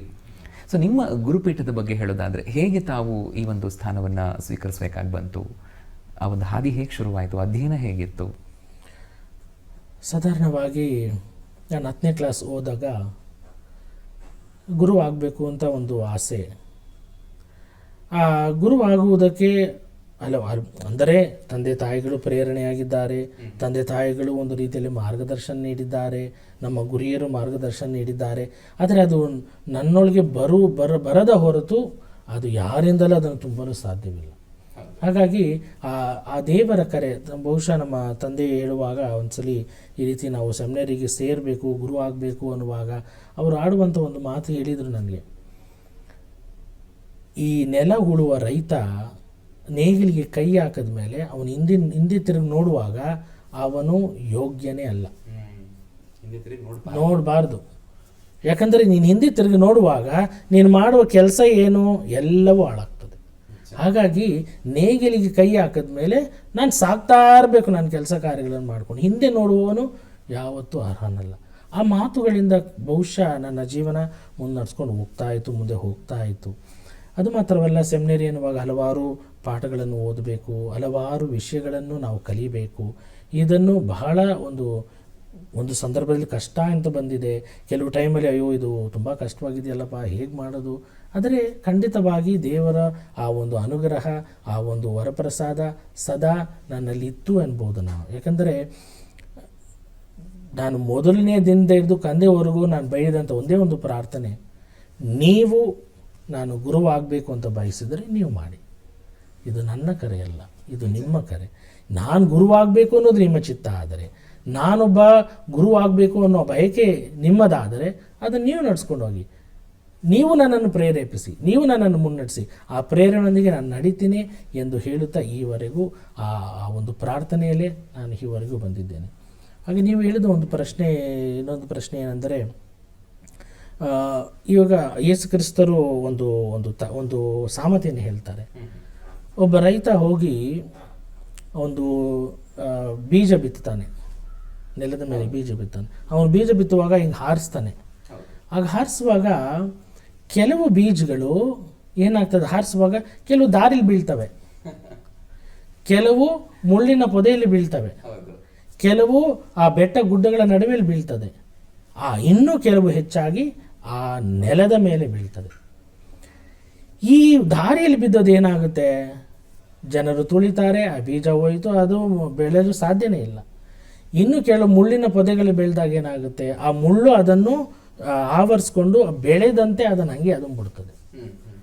ಇನ್ನು ಎಲ್ಲಿ ಬೆಟ್ಟ ಗುಟ್ಟಗಳ ನಡುವೆ ಅದು ಬೀಳುತ್ತೋ ಅಲ್ಲಿ ಮಣ್ಣಿನ ಅಂಶಗಳು ಅಷ್ಟಿಲ್ಲ, ಅದು ಬೆಳೆಯಲು ಆಗೋದಿಲ್ಲ. ಹಾಗಾಗಿ ಅದು ಹಾಗೆ ಒಣಗೋಗ್ತದೆ. ಬೆಳಿಬಹುದು, ಆದರೆ ಸ್ವಲ್ಪ ಕಾಲಕ್ಕೆ ಅದು ಇದ್ದು ಆಮೇಲೆ ಒಣಗೋಗುತ್ತೆ. ನಿಜವಾಗಿ ಬೆಳೆ ಬೆಳೆಯುವುದಲ್ಲಿ ಆ ಭೂಮಿಯಲ್ಲಿ, ಆ ಭೂಮಿ ಮೇಲೆ ಬೆಳೆಯುವುದು ಕೂಡ ಎಲ್ಲ ಕಾಳುಗಳು 100% ಕೊಡುತ್ತದೆ ಅಂತ ಹೇಳೋಕ್ಕಾಗೋದಿಲ್ಲ.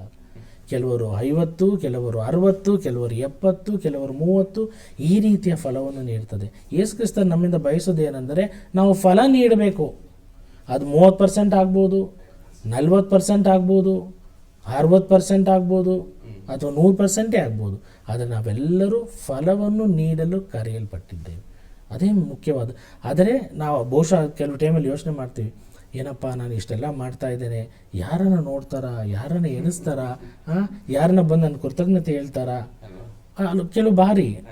ಆದರೆ ಈ ಒಂದು ಸಾಮರ್ಥ್ಯ ನಾನು ಮನಸ್ಸಿಗೆ ಹಾಕೊಳ್ಳುವಾಗ ನಾನು ಫಲವನ್ನು ನೀಡಲು ಕರೆಯಲ್ಪಟ್ಟಿದ್ದೇನೆ, ಅದು ನೀಡ್ತೇನೆ, ಮಿಕ್ಕಿದೆಲ್ಲ ದೇವ್ರ ಕೈಲಿ ಅನ್ನುವ ಆ ಒಂದು ಅಂಶವನ್ನು ಇಟ್ಟುಕೊಂಡು ಮುನ್ನಡೆಯುವಾಗ ಖಂಡಿತವಾಗಿ ನಾನು ಮಾಡುವ ಕೆಲಸಕ್ಕೆ ಫಲಗಳು ಖಂಡಿತವಾಗಿ ಸಿಗುತ್ತದೆ. ಧರ್ಮಾಧ್ಯಕ್ಷರೇ, ಹೇಳ್ತಾ ಇದ್ರಿ ನಿಮ್ಮ ದಿನಗಳು ಯಾವ ರೀತಿ ಆರಂಭ ಆಯಿತು, ಹೇಗೆ ಈ ಸ್ಥಾನಕ್ಕೆ ಬರೋದಕ್ಕೆ ನಾನು ಗಟ್ಟಿಯಾಗಿ ನಿಂತಿದ್ದೆ ಅನ್ನುವಂಥದ್ದು. ನನ್ನ ಕುತೂಹಲ ಏನು ಅಂತಂದರೆ, ಇದು 1-2 ವರ್ಷ ಅಥವಾ ಈ ರೀತಿಯಲ್ಲ, ಸುದೀರ್ಘವಾದಂತಹ ಪಯಣ ಈ ಸ್ಥಾನಕ್ಕೆ ಬರೋದಕ್ಕೆ. ಇದು ಮತ್ತೆ ಹೇಗಿದೆ ಅಂದರೆ, ಮನಸ್ಸನ್ನು ಎಷ್ಟು ಹಿಡಿತದಲ್ಲಿಟ್ಟಿರ್ಬೇಕು ನಾವು ಅನ್ನುವಂಥದ್ದು. ನೀವು ಯಾವುದೇ ಆಸೆಗಳು ಆಮಿಷಗಳು ಅಡ್ಡಿ ಮಾಡಲಿಲ್ವಾ ಇದಕ್ಕೆ? ಯಾಕೆಂದರೆ ನಿಮ್ಮ ಸ್ನೇಹಿತರು ನೋಡ್ತಾ ಇರ್ತೀರಿ, ಬಂಧು ಬಾಂಧವರನ್ನು ನೋಡ್ತಾ ಇರ್ತೀರಿ, ಅವರು ಅವರದ್ದೇ ಆದಂಥ ಒಂದು ಬದುಕಿನ ದಾರಿಯನ್ನು ಕಂಡುಕೊಂಡು ತುಂಬ ಪ್ರಗತಿ ಕಾಣ್ತಾ ಇರ್ತಾರೆ. ನಮ್ಮ ಪ್ರಗತಿ ಇರುತ್ತೆ, ನಿಧಾನವಾಗಿರುತ್ತೆ. ಎಲ್ಲೋ ಒಂದು ಸ್ವಾಭಾವಿಕ ನಾವು ಮನುಷ್ಯರೇ ಅಲ್ವಾ, ಆಸೆ ಆಮಿಷಗಳೇ ನಮ್ಮನ್ನು ಎಲ್ಲೋ ಕವಲೊಡಿಸುತ್ತೆ. ಆ ಥರ ಎಲ್ಲೋ ಅನಿಸ್ಲಿಲ್ವ ನಿಮಗೆ? ಖಂಡಿತವಾಗಿ ಮನುಷ್ಯ ಅಂದಮೇಲೆ ಒಂದು ಈ ಥರ ಶೋಧನೆಗಳು ಖಂಡಿತವಾಗಿ ಇರುತ್ತದೆ. ಹಾಗಾಗಿ ನಾನು ಕೂಡ 3 ವರ್ಷ ನಮ್ಮ ಒಂದು ಫಾರ್ಮೇಷನಲ್ಲಿ ಆಗ್ಬೋದು, ಅದರಲ್ಲಿ 3 ವರ್ಷ ಮೈನರ್ ಸೆಮಿನರಿ ಅಂತಾರೆ. 3 ವರ್ಷ ಡಿಗ್ರಿ ಹೋಗೋಗೋಸ್ಕರ ಅವ್ರು ಮನೆಗೆ ಬಂದು ಮಾಡ್ತಾರೆ ಅಥವಾ ಎಲ್ಲನೋ ಒಂದು ಕಡೆ ಇದ್ದು ವಿದ್ಯಾಭ್ಯಾಸವನ್ನು ಮಾಡ್ತಾರೆ. ಆ ಡಿಗ್ರಿ ಮಾಡುವ ಸಂದರ್ಭದಲ್ಲಿ ನಾನು ಬಹುಶಃ ಒಂದು ಗುರುಗಳ ಜೊತೆಯಲ್ಲಿದ್ದೆ.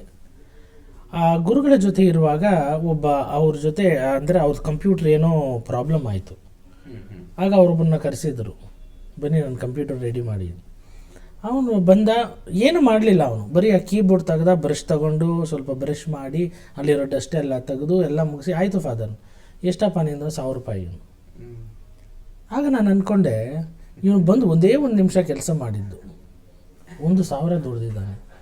ನಾವು ತಿಂಗಳು ಫುಲ್ಲು ಸಂಬಳ ದುಡಿದ್ರೂ ನಮಗಿಲ್ವಲ್ಲ.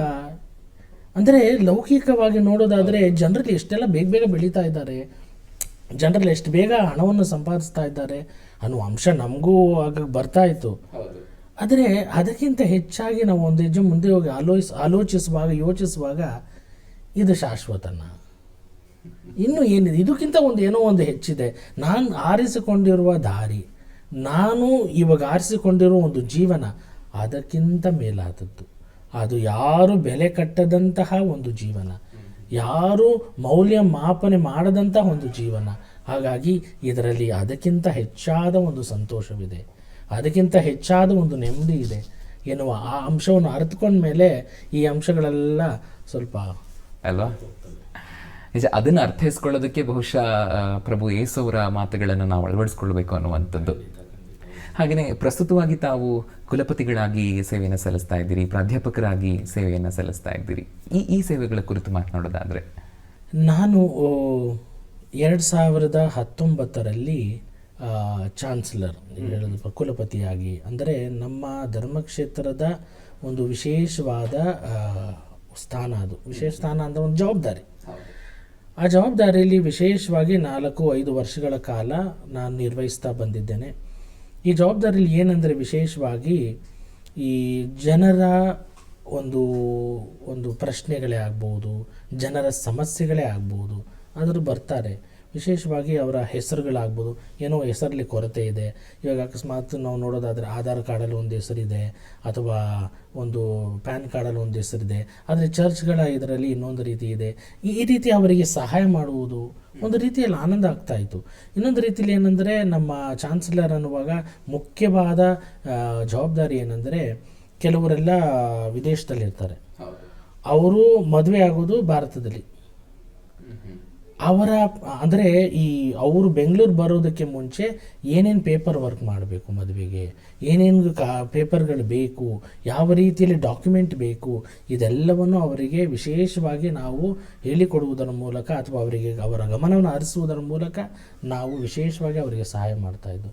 ಅದು ಚಾನ್ಸಲರ್. ಅದು ಮಾತ್ರವಲ್ಲ, ನಾವು ಧರ್ಮಕ್ಷೇತ್ರದಲ್ಲಿಯೂ ಕೂಡ ವಿಶೇಷವಾಗಿ ಯಾವ ವಿಚಾರಣೆಗೆ ಏನು ಬೇಕು, ಯಾವ ರೀತಿಯಲ್ಲಿ ಪಾಲನಾ ಸಮಿತಿ ಆಗ್ಬೋದು, ಆರ್ಥಿಕ ಸಮಿತಿ ಆಗ್ಬೋದು, ಅವರಿಗೆ ಯಾವ ರೀತಿಯಲ್ಲಿ ಸಹಾಯ ಬೇಕು, ಅದೆಲ್ಲವನ್ನು ವಿಶೇಷವಾದ ರೀತಿಯಲ್ಲಿ ನಾವು ಅವರಿಗೆ ಮಾಡಿದ್ದೇವೆ. ಅದು ಒಂದು ವಿಶೇಷವಾದ ಒಂದು ಆಫೀಸ್.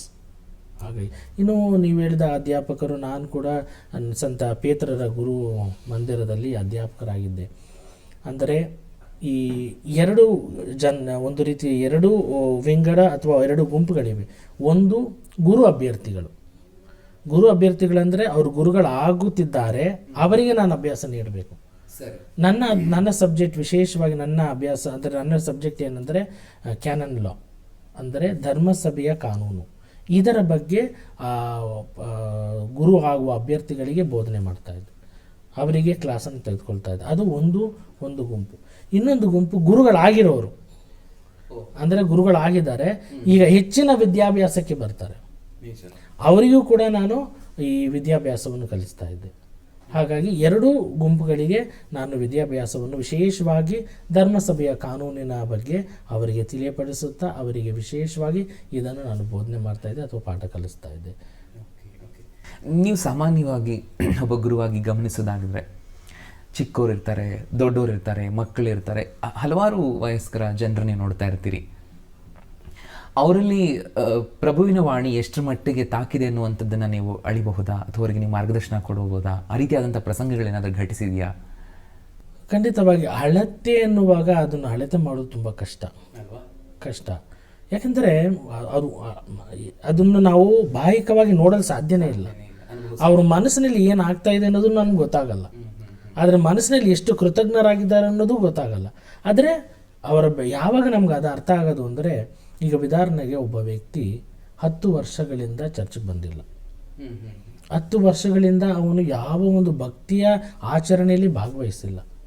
ಒಂದು ದಿನ ಇದ್ದಕ್ಕಿದ್ದ ಹಾಗೆ ಬಂದ್ಬಿಟ್ಟು ಅವನು ಪಾಪ ನಿವೇದನೆ ಮಾಡಿ ಆ ಸಂಸ್ಕಾರವನ್ನು ಸ್ವೀಕರಿಸಿ ತನ್ನ ಕಣ್ಣಲ್ಲಿ ನೀರು ಸುರಿಸಿ ಇದೋ ನಾನು ವಾಪಸ್ ಬರ್ತಾ ಇದ್ದೇನೆ ಅನ್ನುವಾಗ ಅಲ್ಲಿ ನಮ್ಮ ಸಮಾಧಾನ.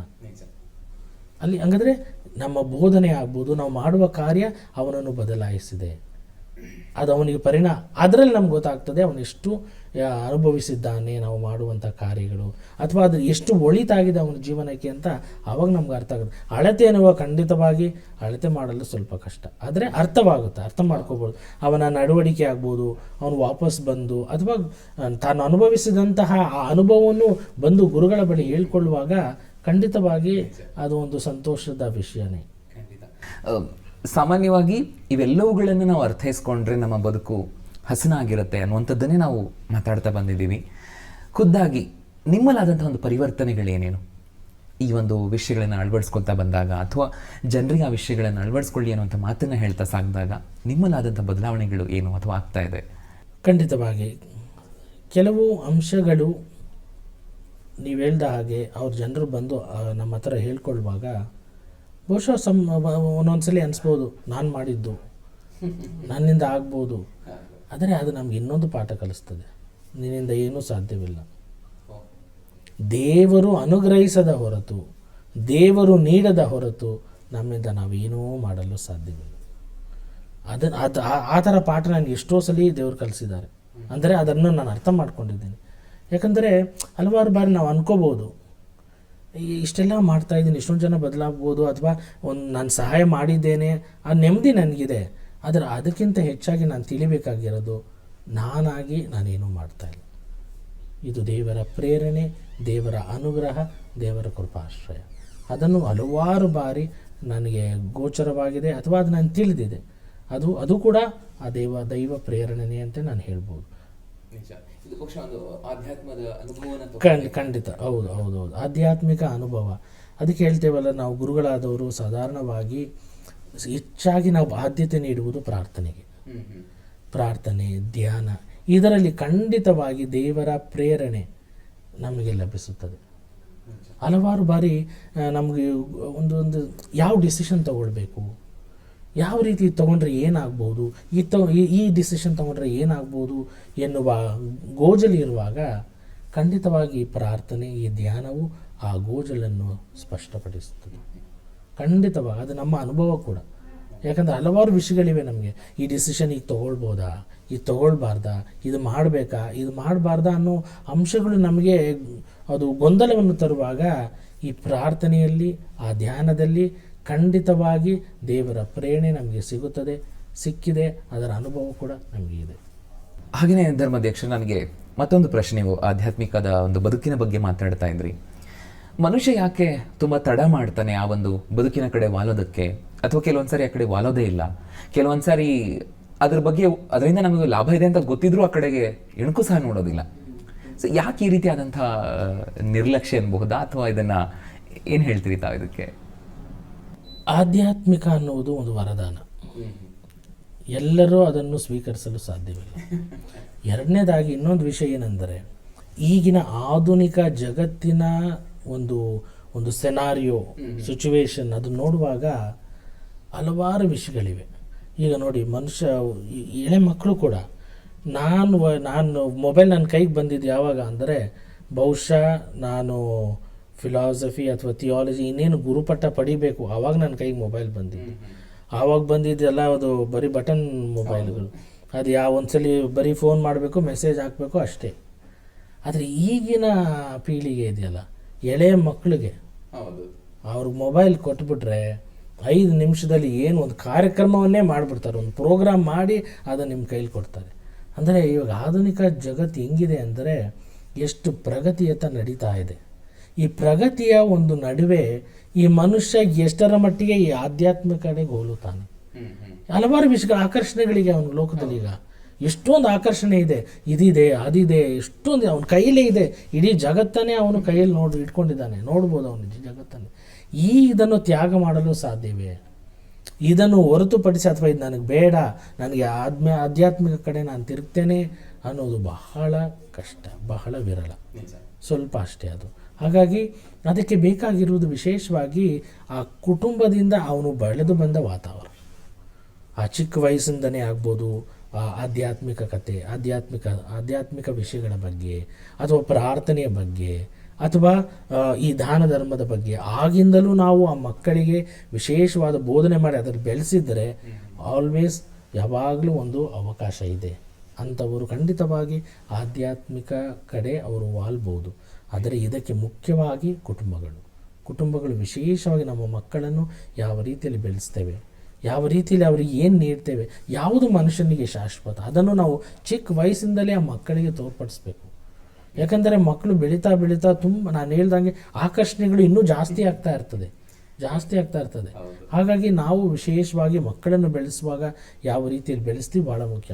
ಆಗಿನ ಕಾಲದಲ್ಲಿ ಈ ಮಕ್ಕಳು ಊಟ ಮಾಡಬೇಕಾದ್ರೆ, ಊಟ ಮಾಡಲ್ಲ ಅಂದರೆ ಆ ಮಗನ ಹಂಗೆ ಎತ್ಕೊಂಡು ಹೋಗಿ ಹೊರಗಡೆ ಚಂದಮಾಮ ನೋಡು, ಅಲ್ಲಿ ನೋಡು, ಇಲ್ಲಿ ನೋಡು ಅಂತ ಮಗನ ತಿನ್ನಿಸ್ತಾ ಇದ್ರು.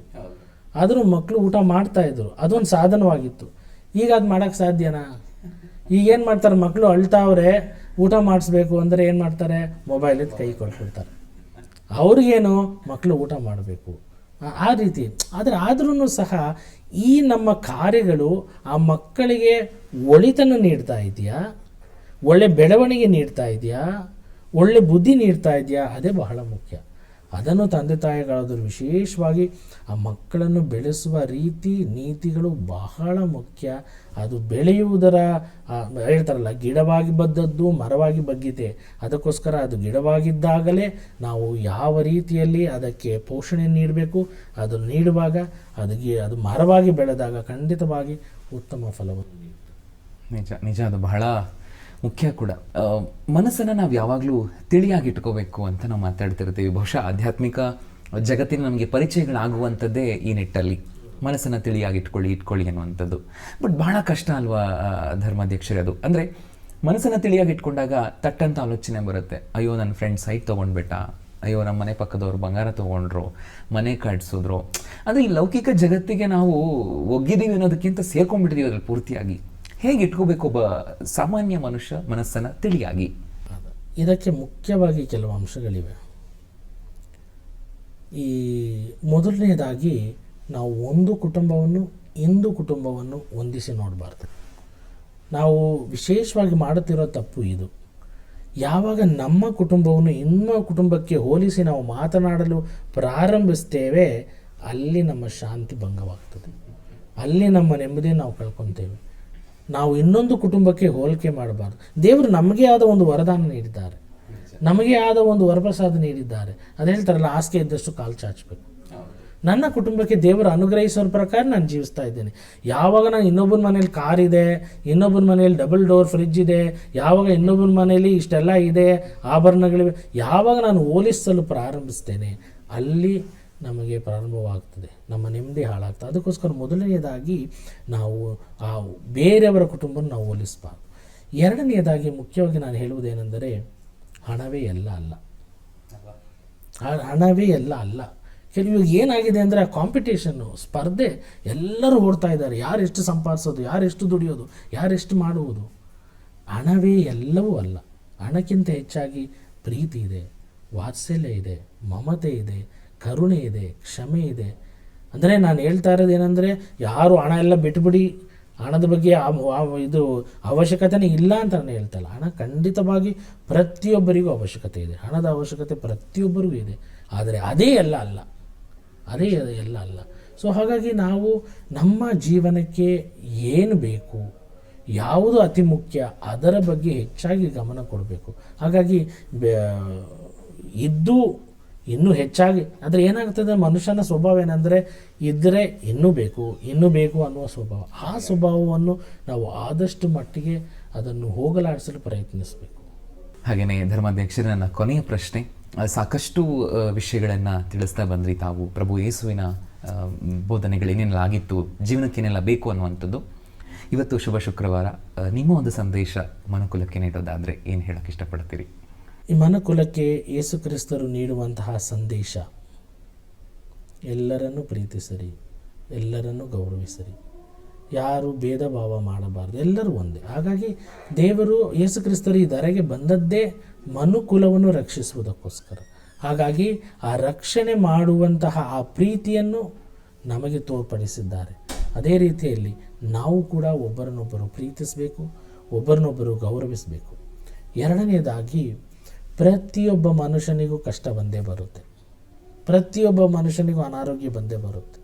ಆದರೆ ಯೇಸು ಕ್ರಿಸ್ತರು ಹೇಳುತ್ತಿರುವುದು, ಈ ಎಲ್ಲ ಸಂದರ್ಭಗಳಲ್ಲಿಯೂ ನಮ್ಮ ವಿಶ್ವಾಸವನ್ನು ನಾವು ಕಳೆದುಕೊಳ್ಬಾರ್ದು, ನಮ್ಮ ವಿಶ್ವಾಸವನ್ನು ಕಳೆದುಕೊಳ್ಬಾರ್ದು. ಖಂಡಿತವಾಗಿ ಪ್ರತಿಯೊಬ್ಬರಿಗೂ ಕಷ್ಟ ಇದೆ. ಈ ಲೋಕದಲ್ಲಿ ಯಾರನ್ನ ನೀವು ಕೇಳಿ, ಯಾರನ್ನ ಹೇಳ್ತಾರೆ ನನ್ನ ಕಷ್ಟ ಇಲ್ಲ ಅಂತ, ಯಾರನ್ನು ಒಬ್ಬರು ಹೇಳೋರಿದ್ದಾರಾ? ಇಲ್ಲ. ಎಲ್ಲರಿಗೂ ತಮ್ಮದೇ ಆದ ಕಷ್ಟ ಇದೆ.